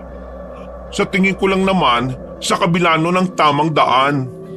Nako, mahirap na yung sumugal no? Paano kung papunta pala tayo sa mas mapanganib na lugar? Paano kung tinutumbok natin yung mismong lugar ng lalahon na yon? Sige, magpahinga na lang muna tayo dito para makapag-iwasan. Iwasan natin ang pag-aaway. Ang alam ko, ayaw ng mga bantay ng bundok ang mga taong may ingay at nag-aaway-away. Lalo ngayon na ang sabi ay mas mabagsik na si Lalahon dahil isa na siyang ganap na aswang. Saka tayo maglakad ulit at maghanap ng daan kapag nakapagpahinga na ang lahat. Kung alam ko lang na ganito ang kakahantungan natin, di sana hindi na lang ako nagplano ng hiking. Nagulat nga kami sa biglaang pag-aya mo Hindi man lang natin ito napag-usapan bago pa magkaroon ng isang linggong bakasyon sa trabaho. Pasensya na kayo kung ang bakasyon nyo nauwi sa ganitong kapamakan. Kasalanan ko yun. Bakit mo naman naisip na kasalanan mo ang lahat? Kasi inisip nyo lang naman na mapasaya ko. Sa totoo lang si Irish ang dahilan kung bakit ko piniling mag-hiking tayo ng makakasama no? Sobrang stress at depressed na kasi siya Alam niyo naman na wala siyang pamilya dito. Kasalanan ko nga. Kung pinili ko na lang na gumastos ng malaki pa uwi, hindi na sana naawa sa akin si David. Hoy, ano ka ba? Hindi naman awa ang dahilan, no? Nakita ko lang sa online na kapag may pinagdadaanan o broken-hearted ang isang tao, mas magandang umakyat ang bundok. Nakakaginhawa daw sa pakiramdam at makakatulong sa pag-move on. Doon kasi, pwede mong isigaw ang lahat ng sakit na nararamdaman mo. Ano ba kasi ang dahilan ng hiwalayan nyo ni Tony? Kasalanan ko lahat. Ako ang dahilan kung bakit mahina siya ngayon. Kung bakit nasasaktan siya. Hindi ko naman gustong lokohin siya Hindi ko naman talaga siya niloko. Anong ibig mo sabihin na mali lahat ang nakita ko? Kung paano ka halos lumod sa babaeng yon tapos kinuha mo pa ang mga gamit niya? Hindi kasi ganun yun. Gusto mo upakan kita pre? May patawa-tawa ka pa? Manloloko ka pala May paludot ka pa sa ibang babae, may jowa ka na. Loko ka. Oh, manununtok agad Arthur? Hayaan mo nga muna siya makapagpaliwanag sa harap ni Irish at sa harap nating lahat. Kasi kung niloko niya talaga si Irish, parang niloko niya na rin tayo. Hinayaan natin ang relasyon nila sa loob ng barkada, hindi para magkasakitan no? Hindi ko naman kayo niloko lalo na si Irish. Ang babae niyo lang naman ang instructor sa training center. Nagkaroon kasi tayo ng biglaang OT kaya hindi ako nakapunta sa klase niya. Alam niyo naman na ayokong bumagsak sa exam, hindi ba? Kailangan lumod at magmakaawa. Sa totoo lang, yun lang ang naisip kong paraan para hindi bumagsak. Alam niyo naman na ako ang bumubuhay sa pamilya ko, di ba? Wala akong sapat na ipon para makabili ng libro para makahabol. Kaya naman nakikiusap ako na bigyan ako ng pagkakataon na masilip ang sariling libro ng instructor ko. Sa ganon, mapag-aralan ko at di ko na kailangan pang bumili. Nahihiya na ako sa magulang ko Ang tagal kong tambay matapos kong bumagsak sa board exam. Inabot na din sa 30 ang edad ko at hindi man lang nagagamit ang pinag-aralan ko. Di ba? Puro kasi kayo panghusga kaagad Alam mo tungkol dito, Ate Susan? Sa totoo lang hindi. Pero nalaman ko lang nang inaya ko siyang sumama sa hiking. Kasi hindi ba, nag-aya kayo ng isa-isa at hindi sa grupo nating lahat? Kaya tinanong ko siya at inalam kong inaya niya. Dahil hindi pala, kaya naisip ko na isama siya. Alam mo Irish, kung gusto mong mag-move on kay Tony, kailangan mong marinig ang dahilan niya. Nang sa ganun tuloy-tuloy ang paghilom niyong dalawa. Naiintindihan ko na. Kaya pala sobrang pag-aalala ni Irish kay Tony kasi mahal pa niya. Kaya palagi akong tinatabig ni Tony palayo kay Irish Binabakuran pa rin pala niya. Kasi ang labo pala ng breakup niyo. Kung ganon, bakit hindi pa kayo magbalikan dalawa? kung may feelings pa kayo sa isa't isa. Eh mukha namang meron eh. Nag-date nga kayo kagabi habang tulog kami. Nangyari yon? Hindi nga yun date. Date na ba yun? Habang nag-uusap ang magbabarkada, nakarinig sila ng malakas na sigaw ng isang babae. Natahimik sila at nagkatinginan. Nagpakiramdaman sila kung ano ang gagawin. Ilang segundo rin bago sila muling nagsalita. Sigaw yun, di ba? Narinig nyo rin? Hindi kami bingen na. Ibig sabihin, may iba pang tao na nandito sa lugar natin. Malamang, hindi naman boses ng hayop yung naririnig natin. Dito muna kayo't maghintay. Pupunta ako kung saan galing yung boses na yon. Delikado kung maghihiwa-hiwalay tayo.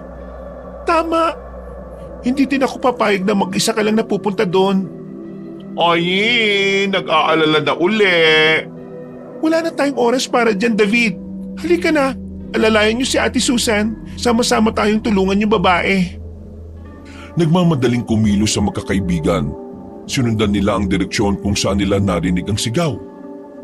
Habang papalapit sila ay palakas ng palakas ang sigaw ng babae na parang nahihirapan. Pero nang ilang dipa na lang ang layo nila, bigla na lang nawala ang sigaw na kanilang naririnig. Nang makarating sila sa lugar, wala silang ibang nakitang naroong kundi ang kakaibang nilalang na nag-aapoy ang katawan. Siya ang lalahon, ang aswang na apoy na hugis tao. Aswang? Kakaibang aswang? Akala ko'y Diyosa siya. Aswang na nga siya ngayon kasi nambibiktima na siya ng tao. Nasaan na yung babaeng sumisigaw? Bakit wala? Mukhang patibong ito ng aswang na yan. Sinadya niya tayong dalhin rito. Umalis na tayo dito, dali!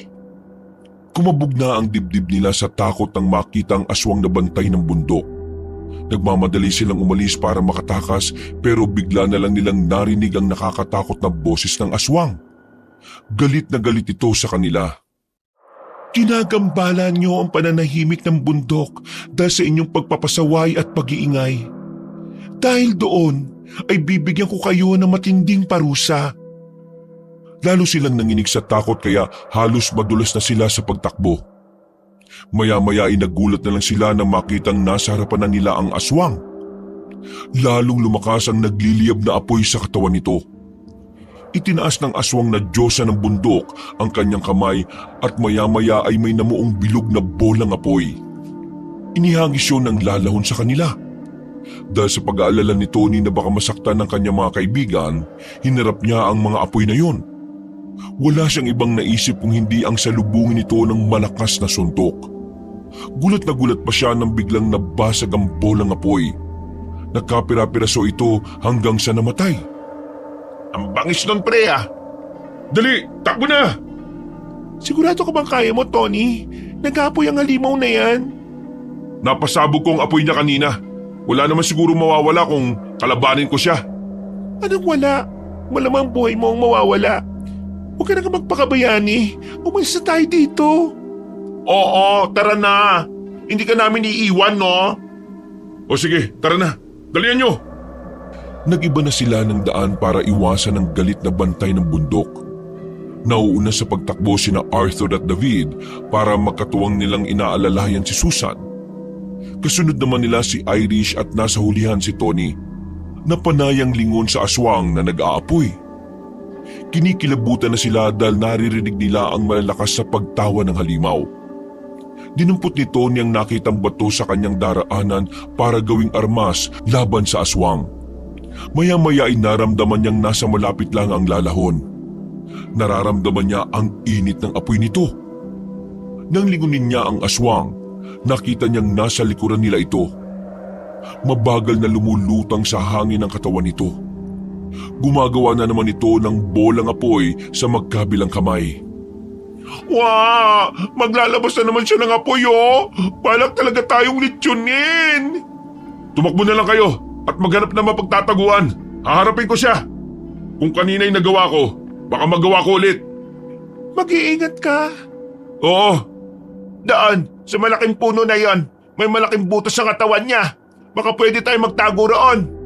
Baka nga, tara bilis!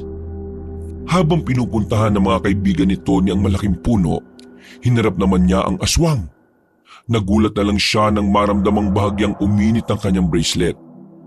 Isa sa mga bato nito ay nagliliwanag. Nagtataka siya sa nangyayari pero naisip niyang baka may kapangyarihan ang bracelet na bigay ng kanyang lolo. Hinigpitan niya ang pagkakahawak sa bato at naganda sa pagharap sa aswang. Hindi na siya nagpadala sa nakakatakot nitong tawa. Nang makita niyang pasugod na ang nilalang, naisipan niyang sabayan ang atake nito. Inihagis niya ang hawak na bato sa aswang pero nalusaw ito ng lalahon dahil sa tindi ng apoy sa katawan nito. Dahil sa tindi ng apoy sa kanyang katawan. Tumakbo si Tony at buong tapang na sinalubong ng suntok ang nag-aapoy na bantay ng bundok. Mas ikinagulat pa ni Tony na hindi siya tinatabla ng apoy nito. Hindi rin siya napapasok.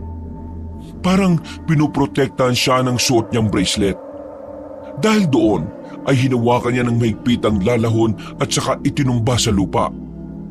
Pinaibabawan niya ito sa pinagsusuntok ng walang tigil hanggang sa hindi na gumagalaw ang nilalang. Pagkatapos ay tumayo siya at tinuwakan ng isang paa ng lalahon at saka inihagis ng ubod ng lakas. Sinundan pa niya ng tingin kung saan tumilapon ang nilalang. Tony, ano yon? Paano mo nagawa yon? Paano hindi ka tinatabla ng apoy niya? Ang astig mo pala gumalaw at makipaglaban, Fafa Tony! Hindi din ako sigurado pero sa tingin ko dahil yun dito sa suot kong bracelet.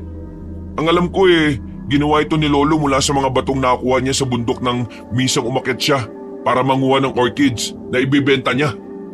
Hindi ko akalain na may kapangyarihan pala ito. Nagliliwanag ang isang bato ng pulseras ko. Tapos, nakaramdam ako ng kakaibang init at lakas Parang yung init na yon ay pinoprotektahan ako sa init ng apoy ng lalahon. Wow! May ganyan palang kapangyarihan ng bracelet mo. Baka naman pwede mo kausapin yan para makita na natin ang daan at nang makalis na tayo dito. Tama! Kailangan na natin umuwi, no? Ayoko matubok ng lalahon na yon. Para siyang halimaw na ibinuga ng bulkan Nakakatakot ang apoy niya. Bigla-bigla na lang siyang nangahagis ng apoy. Pinalalabas siya sa kamay. OMG! Ang natatandaan ko sa kwento ng tungkol sa lalahon, nakakakuha siya ng lakas mula sa mga nabibiktima niya. Hindi na bumalik ang lalahon. Baka nanghina na siya. Baka naghanap siya ng ibang bibiktimahin. Tapos babalikan tayo. Umalis na tayo dito bago pa siya bumalik. Ikaw, Ate Susan, bakit parang namumutla ka? May nangyari ba sa'yo? Hala! Huwag mong sabihin, bigla ka na naman makakatulog Naalala ko na nag-apoy din ang katawan mo nung nilublob ka namin sa sapa Ibig sabihin, kontrolado ng lalahon ang katawan mo. Paano kung balikan siya ng lalahon? Baka hindi naman na. Nabigla lang siguro siya sa nakita niya. Mas mainam siguro kung umalis na tayo dito. Baka natakot na talaga si Ate Susan. Oo, umalis na tayo. Masama ng pakiramdam ko. Pinalitan na ni Tony si David sa pag-alalay kay Susan. Tahimik silang naglakad paalis sa lugar. Naging malikot ang mga mata ni Tony dahil hinahagilap niya ang daan palabas ng gubat. Wala man lang siyang makitang bakas na dinadaanan ng mga taong umaakyat sa bundok. Maya-maya ay biglang huminto si Susan sa paglalakad. Nang tingnan niya ito, bigla siyang nagulat dahil nag-aapoy na ang mga mata ng matanda. Nabitiwan na ni Arthur si Susan dahil sa pagkabigla. Bago pa man makapagsalita si Tony ay bigla na siyang sinakal ni Susan. Sumigaw ng malakas si Arthur dahilan para mapalingon sa kanya sina David at Irish. Susan, anong ginagawa mo? Huwag kayong lalapit. Delikado na naman siya. Tumakbo na kayo palayo, dali! Ano? Anong gusto mo? Iwan ka namin dito? Kinokontrol na naman si Ate Susan. Lalabanan ko siya pero hindi ko alam hanggang kailan ko siya kayang labanan. Sobrang lakas niya. Ano gagawin natin, Arthur? Huwag kang matulala dyan. Ilayo mo si Ate Susan kay Tony. Ha? Oo, sige. Anong gagawin natin? Isa na naman siyang halimaw ngayon. Baka mapigilan ng pagkontrol sa kanya ng lalahan kapag isinuot ko sa kanya yung rosaryong nasa bulsa ko. Matapos ilayo ni Arthur si Susan kay Tony, bigla na lang naging marahas ang babae. Nagwala ito at pinigilan naman ni na David at Arthur. Naganap naman ang baging si Tony at nang makakita ay dali-dali niyang tinalian ang kaibigang matanda para hindi sila nito magawang saktan. Pagkatapos ay isinuot agad ni Iris ang kanyang rosaryo sa liig ni Susan. Lalong nagwala ang babae at lumakas ang pagliliyab ng kanyang mga mata. Nag-apoy na rin ang kanyang kamay kaya nakawala ito sa pagkakatali. Hinawakan nito ang nakakwintas sa kanyang liig at pilit na inaalis. Pinag-aapoy niya yun pero hindi magawang sunugin. Lalo lang nagsisigaw si Susan dahil hindi nito magawa ang gusto. Maya-maya ay nagsasalita na ang pag-iyak at pagtawa ng babae. Nagpagulong-gulong ito sa lupa habang pilit pa rin inaalis ang rosaryo sa kanyang liig. Nang mapagod na ay bagya itong kumalma. Gumagana kahit paano ang rosary. Ipag-pray over kaya natin siya. Baka makatulong para hindi na siya makontrol ng lalahon. Oo, pwede nga. Sa tingin nyo, dapat ko bang ipasuot sa kanya ang bracelet? Wag muna. Baka mamaya dumating naman ang lalahon. Ipagdasal muna natin siya. Mas powerful yon. Nagkasundo sila na ipagdasal si Susan. Ipinatong nila ang kanilang kamay sa ibabaw ng noo ng babae. Si Iris ang nanguna sa pagdarasal. Habang ginagawa nila yon, ay lalong nagwawala si Susan. Maya-maya ay biglang hinawakan ni Susan ang kamay ni Tony na may suot na bracelet. Galit na umungol ang babae at pilit na inaagaw sa binata ang pulseras nito. Nang akmang aalisin ni Tony ang kanyang kamay, ay pinigilan siya ni Irish. Sinabihan siya na ituloy ang pagdarasal. Nilabanan nila ng dasal ang pagkontrol ng lalahon sa katawan ni Susan. Lalo namang hinigpitan ni Susan ang pagkakahawak sa kamay ni Tony. Maya-maya ay nagliwanag ang bato sa pulseras ni Tony at biglang sumigaw si Susan. Parang napaso ang kamay nito at madaling inalis sa pagkakahawak kay Tony. Itinuloy na lang nila ang pagdarasal hanggang unti-unting nawala ang apoy sa kamay ni Susan. Ganon rin ang apoy sa kanyang mga mata. Pagkatapos ay hingal na hingal ito hanggang sa tuluyang mawalan ng malay. Ayos ka lang ba, Tony? Oo. Ano ba itong nangyayari sa atin? Hindi ko din alam kung anong pagkakamali natin sa diwatang aswang na yon para maranasan natin ang lahat ng ito. Wala tayong oras para isipin yan. Kailangan natin makaalis dito. Baka lalong mapahamak si Ate Susan kapag muli siyang kinontrol ng lalahon. Hindi nakakayanin ang katawan niya. Mabuti na lang din at may kapangyarihan ng pulseras mo. Oo nga. Kung wala to, wala akong kakayahan na lumaban sa lalahon na yon. Baka patay na tayong lahat. Sa tingin niyo ba, may susunod pang gagawin sa atin ng lalahon na yon? Palagay ko, lalo natin siyang nagalit Base sa galit na katawan ni Ate Susan kanina Hindi lang yon. Ang napansin ko pa, pilit niyang inaagaw ang pulseras ni Tony. Hindi kaya yan ang pakay ng lalahon? Ang sabi niya, di ba, may nagawa tayong hindi niya nagustuhan? Tama. Tsaka biniro natin ang pag-aalay para sa kanya. Si Arthur yun Bakit? Sumakay ka naman O sige na, huwag na magsisihan. Buhatin natin si Ate Susan. Umalis na tayo dito. Naglakad uli sila. Pero dahil napagod na sa pagbubuhat kay Susan, nagpasya silang magpahinga muna. Inihiga nila ang kaibigan sa inilatag na kumot ni Irish. Guys, mukhang hindi kinaya ng katawan ni Ate Susan yung presensya ng lalahon. Sobrang init niya, parang nilalagnat. Kaya kinakailangan na nating umuwi kaagad. Baka kung ano pa ang mangyari, kung hindi pa tayo aalis dito. Anong gagawin natin? Gigisingin ba natin siya o bubuhatin na lang? Sa palagay ko kailangan muna nating magluto at kumain para magkaroon tayo ng lakas pababa. O sige, maghanap muna ako ng ilang kahoy para makapagsaing tayo. Hindi na. May maliit na lutuan si Ate Susan.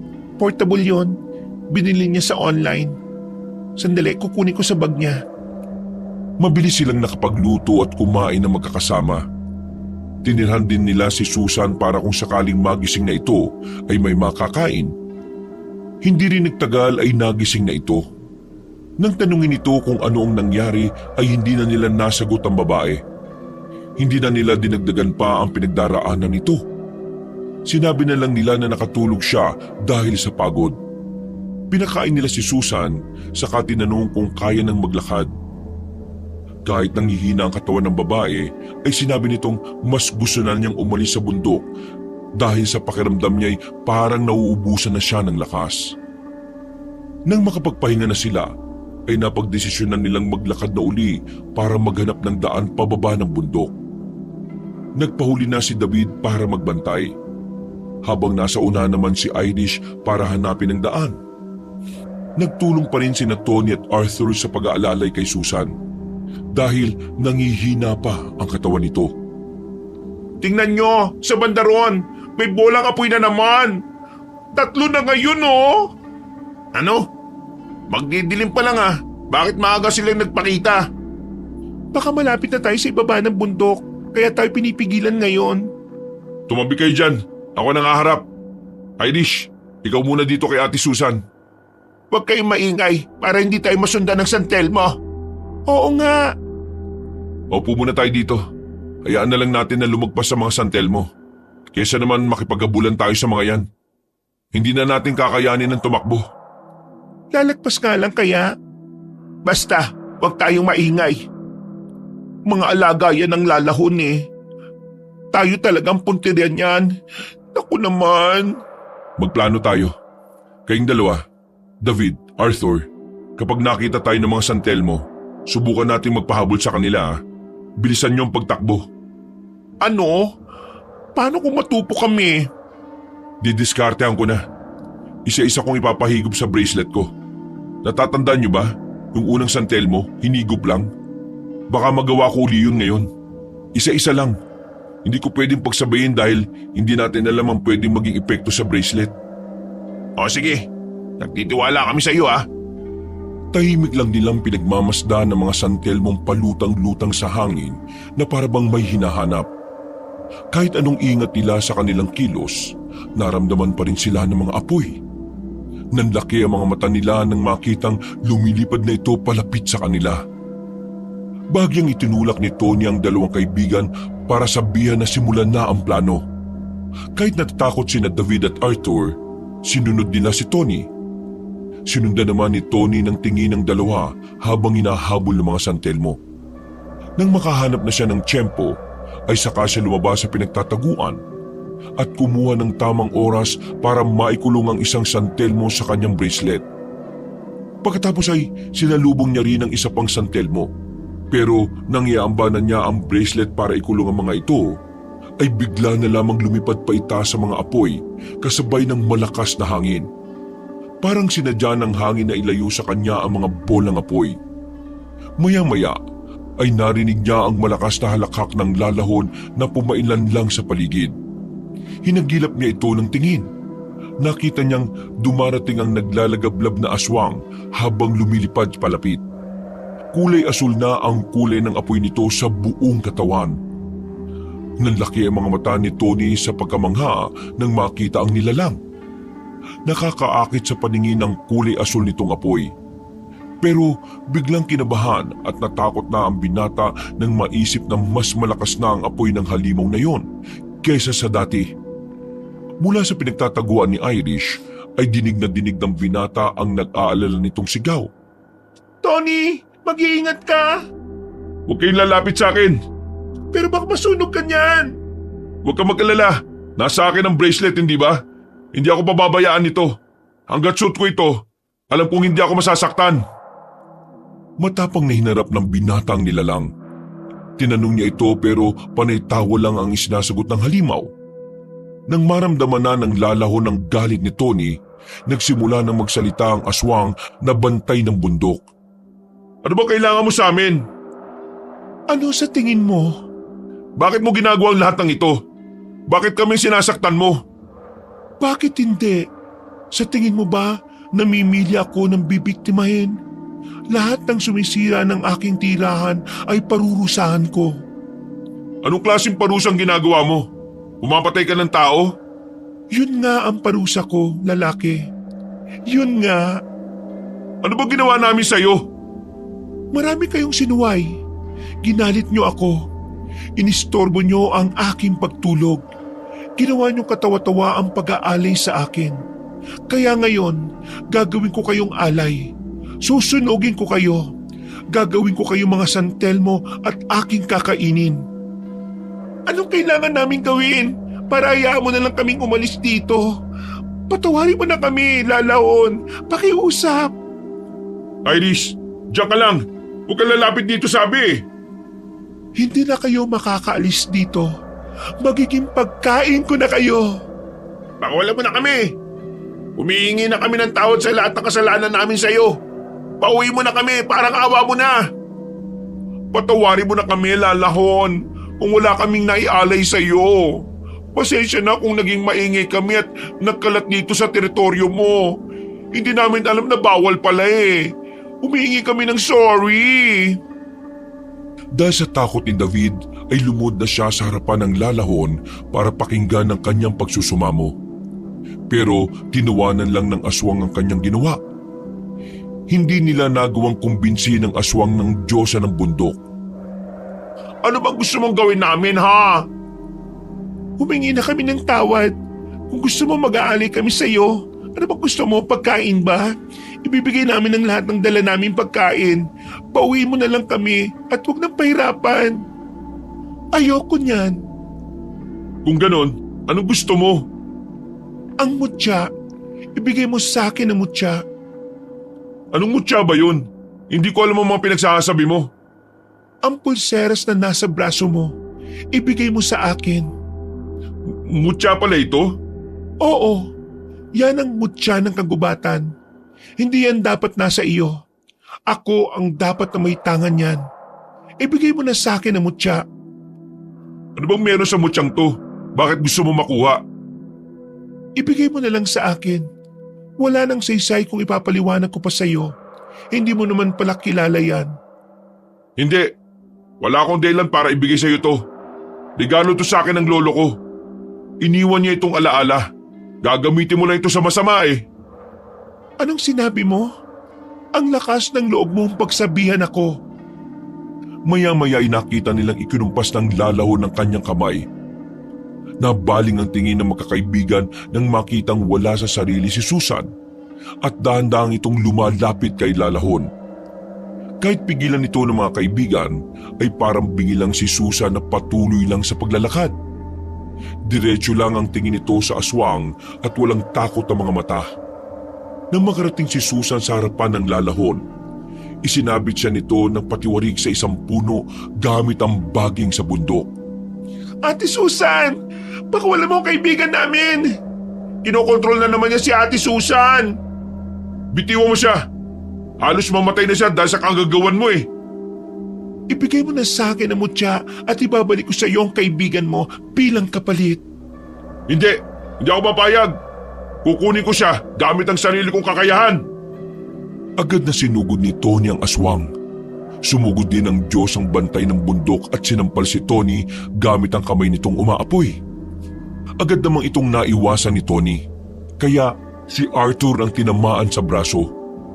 Napahiyaw sa sakit ang binata. Tumalsik pa ito at sumadsad sa damuhan.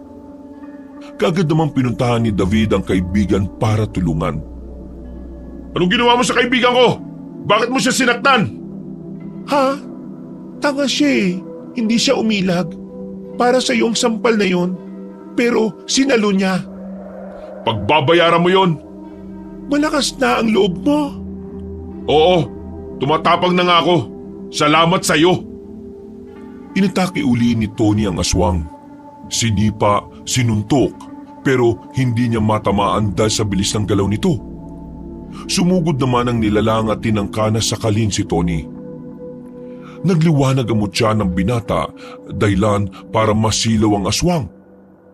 Umatungal ito at napaatras. Galit na galit ito kay Tony kaya muli na namang sumugod. Nakatayo lang ang binata at naghihintay ng pagsalakay. Nang makalapit ang aswang, ay kaagad niya itong sinuntok ng malakas habang nagliliwanag ang kanyang mutya. Tumalsik ang nag-aapoy na aswang at bumangga sa puno.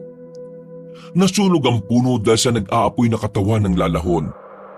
Lalong nagalit ang Diyosa dahil nasira ang isa na naman sa mga iniingatan niyang puno. Maya-maya ay naglabas siya ng mga santelmo. Isa-isa niyang inuluwa ang mga ito. Pagkatapos ay ikinumpas niya ang kamay at sa isang iglap ay sinugod ng mga santelmo si Tony. Nagsisigawan na ang mga kaibigan ng binata. Sinasabihan siyang magtago pero hindi nakinig si Tony. Matapang niyang hinarap ang mga santelmo ng lalahon. Pinahigop niya ito sa kanyang mutya. Pagkatapos ay siya naman ang sumugod. Nagawa niyang palutangin sa hangin ang kanyang katawan at nilipad niya ang aswang. Nang makalapit ay pinagsusuntok niya ito. Naglabasan ng mga santelmo mula sa kanyang mutya at marahas na bumalik kay lalahon. Umatungal ang aswang dahilan sa sapilitang pagbalik ng mga santelmo sa kanya. Nasaktan siya at lalong nagalit kay Tony. Sinipa ng lalahon ng binata dahilan para tumalsik ito. Pagkatapos ay pinagalaw ng lalahon ng baging na nakatali sa liig ni Susan. Umakit ang katawan ni Susan sa lupa at dahan-dahan itong nabibigti sa sanga ng puno. Isuko mo na ang mutya o mamamatay siya. Ate Susan, napakasama mang... Ate Susan! Ay nako, napakasama mo talagang Diyosa. Pagkatapos ko sa kanya at hindi pa rin isinuko ng lalaking ito ang kanyang mutya, ikaw naman ang isusunod ko, babae. Total, wala ka namang ambag kung hindi ang umiyak at sumigaw. Nakakarindi ka sa pandinig ko. Kapag ibinigay ko ang mutya, ipapangako mong wala ka nang sasaktan at makakauwi na kami ng ligtas? Ha? Kailangan ba yun? Ang lakas ng loob mong makipagkasundo. Ako lang dapat ang nasusunod dito. Ibibigay mo o papatayin ko ang mga kasama mo? Ako na lang ang patayin mo para makuha mo na rin ang mutya. Pagkatapos ay mangako kang pakakawalan mo na sila. Wag! Wag mong gawin yan, Tony. Hindi ka pwede mamatay. Aayusin pa natin ang tungkol sa atin, di ba? Nako nasingit pa talaga yon ha. Hoy Tony, sa tingin mo ba kapag ginawa mo yan tutupad yan sa pangako? Halimaw yan eh. Oo nga pre, wala siyang awa. Tingnan mo yung braso ko lapdos dahil sa kanya. Masama siya. Basta ipangako mong tutupad ka sa usapan, lalahon. Mutya ang kapalit ng kaligtasan ng lahat. Sige, pagbibigyan kita matapang na binata. Isuko mo na ang mutya. Sa huli, isinuko ni Tony ang mutya kapalit ng kaligtasan nilang lahat. Natatakot siya na baka may masaktan pang iba. Lalo na't alam niyang walang puso ang aswang na bantay ng bundok. Tumawa ng sobrang lakas ang lalahon dahil nakuha niya ang mutyang pinakakaasam. Inihagis ni Tony ang bracelet sa aswang at pinakawalan naman nito si Susan. Tumupad ang lalahon sa usapan. Umalis ito at tinayaan ng magkakaibigan na lisanin ng bundok. Dali-daling umalis ang magkakaibigan dahil sa isipin na baka magbago pa ang isip ng aswang. Ang mutya lang pala na nasa sayo ang gusto niya. Hayaan na natin siya. Siguro naman aalis na siya at hahayaan niya tayo makauwi na sa ngayon. Gabi na ulit. Baka hindi kayanan ni Ate Susan na maglakad. Dapat magpahinga muna siya. Pero kasi kailangan natin siyang madala sa ospital eh. Saka isa pa, ang hirap niyang buhatin. Bakit si Ate Susan lang ba ang inaalala niyo? Sobrang napaso ako Ang sakit kaya. Malayo naman yan sa bituka, di ba Arthur? Aba, loko ka. Ang tama ba ni Ate Susan nasa bituka? Di ba nasa liig lang? Babae siya Bilisan na nga lang natin sa paglalakad. Huwag na tayo magpahinga. Ayoko na magtagal dito. Ako rin. Tingnan niyo. Tama ba nakikita ko? May nakita kong mukhang daan pababa. Oo nga. Yan na nga yung dinaanan natin paakyat. Ibig sabihin, pinalaya na nga tayo ng lalahon. O dali na, bumaba na tayo.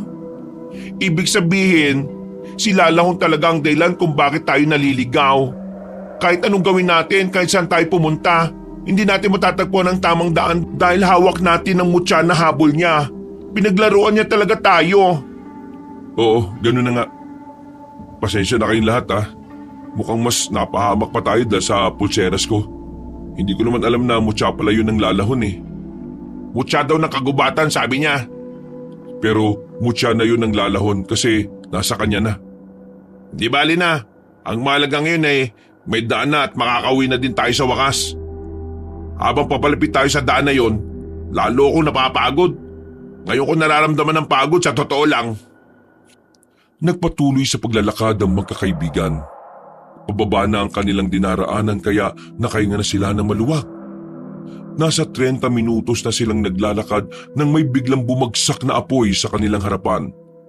Gulat na gulat silang napaatras. Ano na naman yan? Bulalakaw ba yan? Anong bulalakaw? Kayamanan yan. Huwag kayong lalapit. Tingnan niyo ang nasa harapan natin, oh. Mukhang San Telmo. Hala, naguhugis tao. Si lalahon yan. Lalahon? Aba, ang lalahon nga. Ano bang kailangan mo?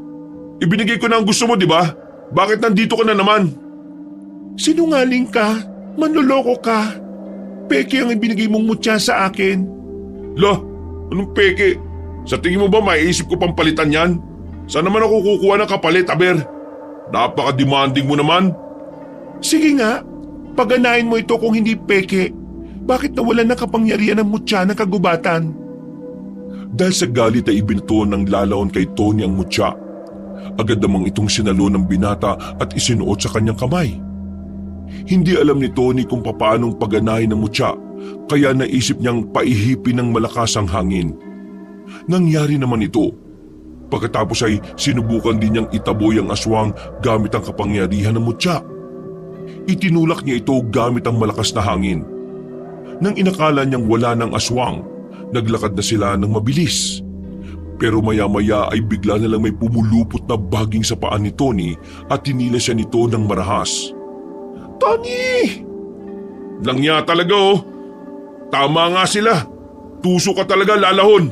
Kahit nakuha mo na ang gusto mo, hindi mo pa rin kami palalayain. Bakit? Ano ba sa tingin mo? Ganun na lang ang lahat? Hindi ko makuha ang mutya dahil nangingilala ng amo. Kaya ikaw na lang ang kapalit. Lalapain kita at gagawin kong San Telmo ang kaluluwa mo. Buisit ka. Halimaw ka talaga at hindi na Diyosa. Habang hinihila ng lalahon ng baging na nakatali sa paa ni Tony, naghanap naman ang makakapitan ng binata. Kumapit siya sa matibay na damo at ang makakuha ng tiyempo ay tinalon niya ang lalahon. Sinipa niya ito sa dibdib. Sa gulat ay hindi kagad nakabawi ang aswang. Mabilis na kinalas ni Tony ang baging sa kanyang paa. Pagkatapos ay hinagilap niya ng tingin ang lalahon. Hindi niya ito makita. Maya-maya ay narinig niya ang malalakas nitong pagtawa. Palipat-lipat ang boses nito kaya di malaman ni Tony kung saan ba talaga nagtatago ang aswang. Bigla siyang napatingin sa bandang kanan dahil nakarinig siya ng ingay. Nanlaki ang mga mata niya nang makita ang mga kaibigan na balot ng baging ang katawan at tinahatak ng mga mababangis na hayop. Mabilis niyang nilapitan ng mga ito para iligtas. Pero bigla na lang nagdatingan ng mga San Telmo. Kung saan-saan nang gagaling ang mga ito. Napatras siya dahil sa takot. Sa dami ng mga San Telmo ay tiyak na matutupok siya kapag sinugod niya ang mga ito. Muli niyang tiningnan ng mga kaibigan. Nakita niyang nakatali na sila sa puno. Panay ang sigaw nila ng tulong at nag-iiyakan na rin ang mga ito. Lalahon! Lumabas ka! Pakawalan mo ang mga kaibigan ko! Ano ba kasi ang gusto mo? Hindi ka tumupad sa usapan eh! Wala naman akong kailangan tuparin dahil wala akong nakuha sa'yo. Ngayon, lahat kayo ipapatayin ko. Hindi na ako magpapakita ng awa. Pero dahil nalilibang ako sa'yo, binata, makikipaglaro muna ako. Ikaw ang una kong lalapain. Ipapakita ko sa mga kaibigan mo ang magiging katapusan mo. Pagkatapos, iisa-isahin ko silang isusunod sa iyo. Wag na, tama na! Wag mo na silang saktan. Ako na lang ang kunin mo. Mukhang sa akin ka naman talaga nagalit ng husto eh. Dahil sa mutya ko. Mali ka. Nahumaling lang ako sa mutya. Alam mo ba kung bakit ko kayo naramdaman? Dahil unang tapak niyo pa lang sa aking teritoryo, nakaramdam ako ng malakas na galit. Sa galit ako kumukuha ng lakas. Kagaya ng apoy sa bulkan. Kapag malakas ang enerhiya sa paligid, sumasabog ako at nagdudulot ng kapahamakan sa mga taong pasaway. Anong sinasabi mo? Isa sa inyong nakahatak sa aking kamalayan. Isa sa inyo ang may malakas na galit. Nadagdagan pa ng panay-away at sagutan habang umaakyat kayo sa bundok. Dahil galit na galit siya, ginusto kong tulungan siyang mas magalit pa. Kaya ginamit ko siya para pahirapan kayo. Pero ngayon, wala na akong gagamitin. Pagsasama-samahin ko na kayo sa kamatayan. Walang may galit sa amin, Lalahon. Magkakaibigan kaming lahat. Oo, nagkakasagutan kami at nag-aaway. Pero hindi yung galit kagaya ng inaakala mo. Talaga ba? Kung ganon, tanungin mo sila isa-isa. Alamin mo kung sino ang may galit at bakit siya galit na galit. Kapag napaamin mo, pakakawalan ko ang isa sa inyo. Bilang gantimpala. Wala ka namang isang salita eh. Kaya bakit ako magtitiwala? Mas mabuti pa, patayin na lang kita. Mas pinalakas pa ng lalaw ng apoy sa kanyang katawan pagkatapos ay sinugod si Tony. Sinubukan pang lumaban ng binata pero dahil sa bilis ng halimaw, hindi rin siya nakaiwas. Nasakal siya nito at sabay silang dumaus-us hanggang sa bumangga ang likod ni Tony sa isang puno. Lalong hinigpitan ng lalaho ng pagsakal sa binata. Hirap nang huminga si Tony pero pilit niyang nilalabanan ng kamay ng aswang para alisin sa kanyang leeg. Namimilog ang kanyang mga mata habang tinititigan ng nag-aapoy ng mga tingin ng lalahon. Tingnan mo ang mga mata ko. Tumigil ka nang sa ganoon ay makita mo ang sarili mong kamatayan. Bitiwan mo siya, halimaw! Huwag mo siyang sasaktan! Ako ang dahilan kung bakit ka nagising sa pagkakahimlay, hindi ba? Anong sinasabi mo, Ate Susan? Mali ka! Ako yatang dahilan ng lahat ng ito. Ako ang nagaya sa inyo dito eh. Nagagalit din ako sa inyo kasi ang titigas ng ulo ninyo. Nagalit din ako sa iyo kasi sinabihan mo si Tony na pumunta dito kahit na hindi siya dapat kasama. Mali. Ako talagang dahilan. Ako nagalit. Galit ako kay Tony dahil sa mga ginawa niya.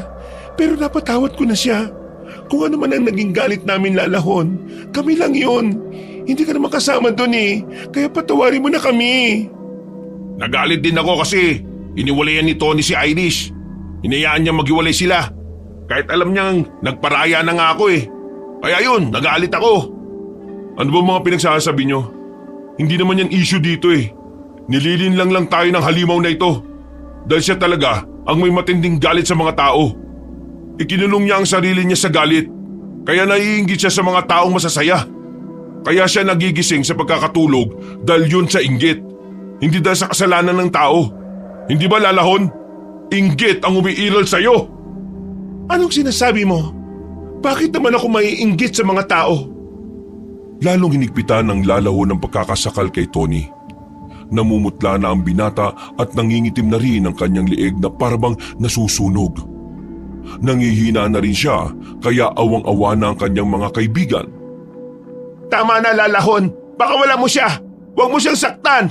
Hindi ba sabi mo may palalayain ka kapag may umamin kung sino talaga ang tumawag sa'yo? Ako yon. Ako talaga yon. Matindi ang galit ko kay Irish. Oo, matagal na akong may gusto kay Tony. Pero hindi ko masabi. Nahihiya ako dahil bukod sa magkaibigan tayo. Dahil sa bukod na magkakaibigan tayo, kaibigan ko siya, ay may edad na rin ako. Kaya ayoko masira yon. Saka naglagay sila ng rule sa barkada na bawal ang magkakaibigan. Pero inalis nila yon na magtapat sina Irish at Tony na sila na. Galit na galit ako nang malaman ko ang balak ni David na mag-hiking dito. Inalam ko ang kwento ng bundok na ito. Nalaman kong kumukuha ng tao bilang alay ng mga umaakyat. Hindi talaga ang alay nila ang gusto mo, kundi ang mismong tao. Kaya inaalay ko sa iyo si Irish para maisakatuparan yon. Pumayag akong gamitin mo ang katawan ko. Ate Susan, bakit? May ganyan kang galit? Patawarin niyo akong lahat. Dahil sa akin, napahamak kayo. Parang awa mo na, Lalahon. Ngayon, ako na lang ang kunin mo. Huwag na ang mga kaibigan ko. Pakawalan mo silang lahat. Hindi. Walang mapapahamak sa atin. Normal lang ang lahat ng rason ninyo. Kaya kayo nagagalit. Pero ang hindi normal, ang kumitil ng buhay dahil lang sa pagiging makasarili. Mukhang nagkakasira-sira na kayo. Gusto ko yan. Ikinuyom ni Tony ang kanyang kamao at nagliwanag ang kanyang mutya. Dahil sa damdamin niyang mailigtas sa mga kaibigan, umusbong ang kanyang bagong lakas. Sinuntok niya ang lalaho na tumilapon nito matapos siyang mabitiwan. Pagkatapos ay pinagkukuha niya ang mga santelmo na nakalutang sa paligid. Hinigop yun ang mutya ng kagubatan. Nang makuha niyang lahat, mabilis niyang sinugod ang lalahon. Pinagsusuntok niya ang aswang.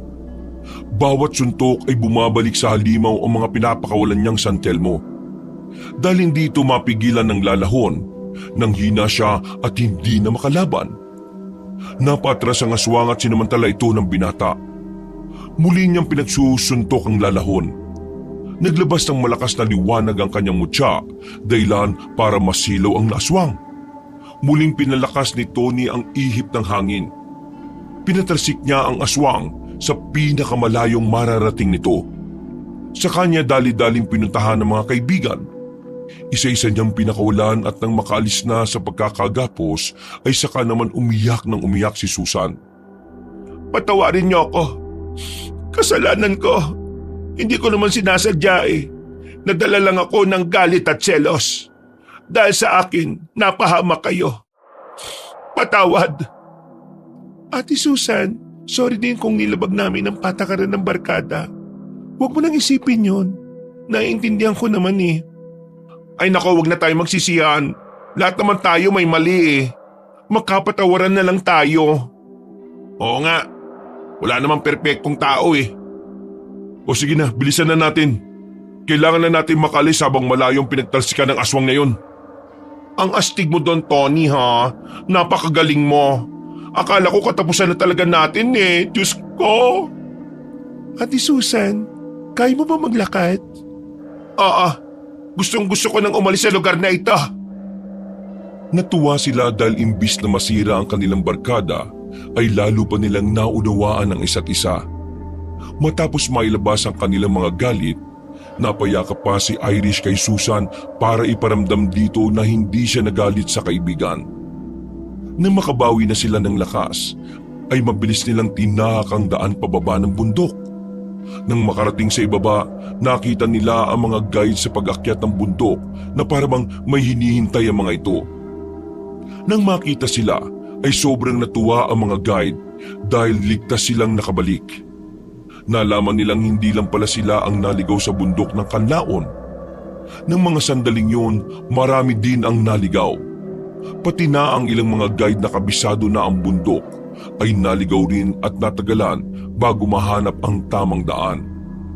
Nagtaka ang lahat sa nangyari at dahil alam nila ang kwento tungkol sa lalahon, naniwala silang ito ang may kagagawa ng lahat.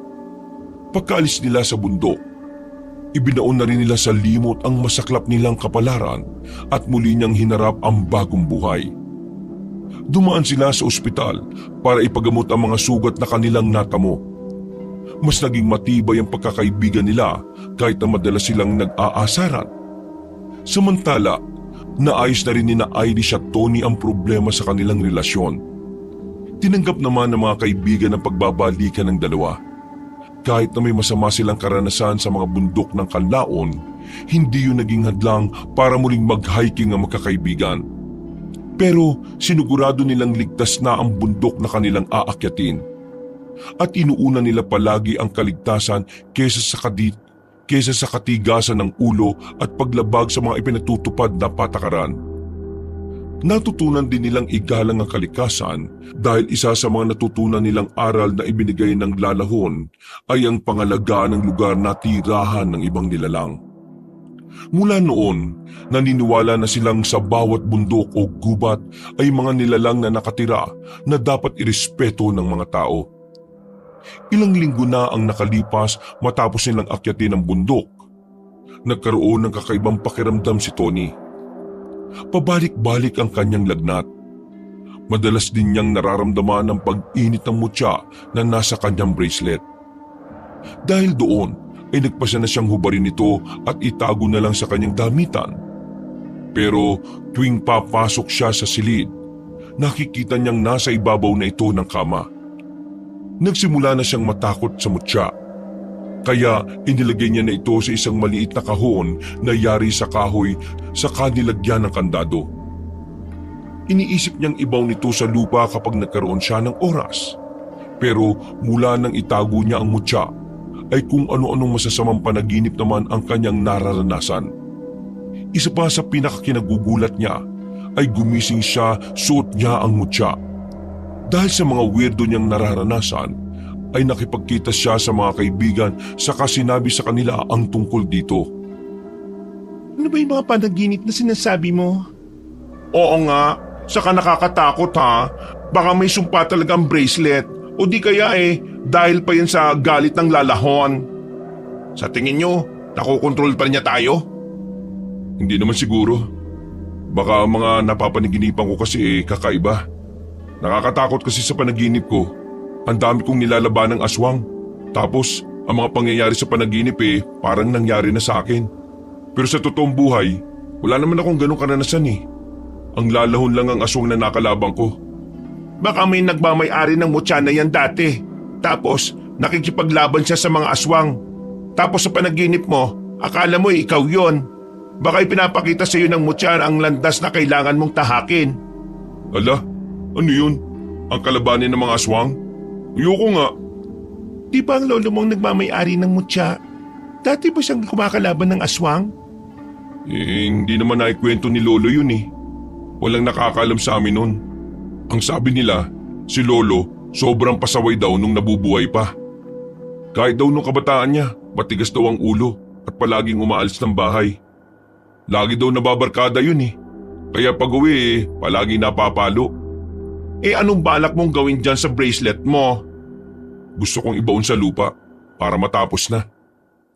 Ikaw na nga ang nagsabi na kahit na anong gawin mo bumabalik pa rin yan sa'yo. Baka talagang may misyon ka dito sa mundo. Sino ba ang pwedeng lapitan para makatulong? Hanap tayo ng taong may alam sa mga mutya. Ay, nakakatakot na. Baka kung ano na naman ang mangyari sa atin. Hayaan niyo na. Ako nang bahalang umayos nito. Kwento ko lang sa inyo para mabawasan ang alalahanin ninyo. Ayos ka lang ba talaga? Oo naman. Maliit na problema lang ito kumpara sa lalahon. Sira ulo. Matapos ang kanilang pag-uusap, umuwi na rin si Tony. Gabi na nang makauwi siya sa lugar nila. Nagmuni-muni siya habang naglalakad. Panaka-naka niyang tinitingnan ang kanyang bracelet hanggang sa makita niya nagliliwanag ang mutya nito. Ang nag-iisang bato na kulay asul sa kanyang pulseras. Nagtataka siya kung bakit ito nagliliwanag. Kaagad niyang itinago sa bulsa ng suot na pantalon ng kanyang kamay. Dahil iniisip niyang baka may ibang makakita nito. Pero wala namang ibang taong naglalakad ng mga oras na yon. Hanggang sa maya-maya ay nakarinig siya ng malakas na sigaw ng isang babae sa bakanting lote. Madamo ang bahaging yon at may mga puno. Hindi sana niya papansinin ang sigaw na yon pero bigla na lang nag-init ang kanyang mutya. Habang panay ang pagtutol niya na tulungan ng babae ay lalo itong nag-iinit at hindi na rin niya mahubad sa kanyang braso. Kaya nagpasya na siyang puntahan ng babaeng humihingi ng tulong. Naabutan niya itong takot na takot habang nakasandal sa puno. Nangangatog ito habang may kung anong itinuturo. Nang tingnan niya ay nakita niya ang isang nakakatakot na nilalang. Nagliliyab na pula ang mga mata nito. May mahabang pangil at mga kuko at mabalbundi ng katawan. Inisip niyang isa itong aswang dahil sa nakakatakot na itsura. Nalaman niyang kaya inaatake nito ang babae ay dahil buntis ito. Nang sumalakay ang halimaw, kaagad niya itong nilabanan. Sinubukan siyang kalmutin ng aswang na kaagad naman niyang naiwasan. Pagkatapos ay binigyan niya ito ng malakas na suntok sa muka. Napangiwi ang aswang at lalong nagalit. Naging mas agresibo ito. Nagpalitan sila ng mga pag-atake hanggang sa matakot na at mapagod ang aswang. Kusa na itong tumakas. Mabilis itong tumakbo sa damuhan. Nang balingan niya ang babae, doon niya nalaman na naglalakad siyang pauwi.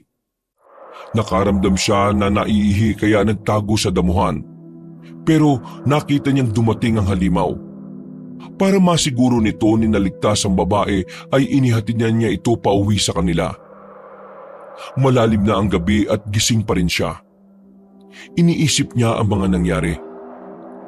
Doon niya nalaman ang lahat. Naisip na niya ang gustong ipagawa sa kanya ng mutya. Ilang araw ang lumipas, nagkita sila ni Irish pagkatapos ng kanilang trabaho. Talaga? Nakipaglaban ka sa aswang? Oo, kaya naisip ko mga panaginip ko. Malamang na ipinakita yun sa akin ng mutya. Gusto niya na maging ganun ako. O anong balak mo? Mukhang hindi ko nito matatakasan eh. Kapalaran ko na yata ang harapin ng mga aswang. Natutuwa ka pa delikado nga yun. May kakaya naman ng mutya na protektahan ako, Irish eh.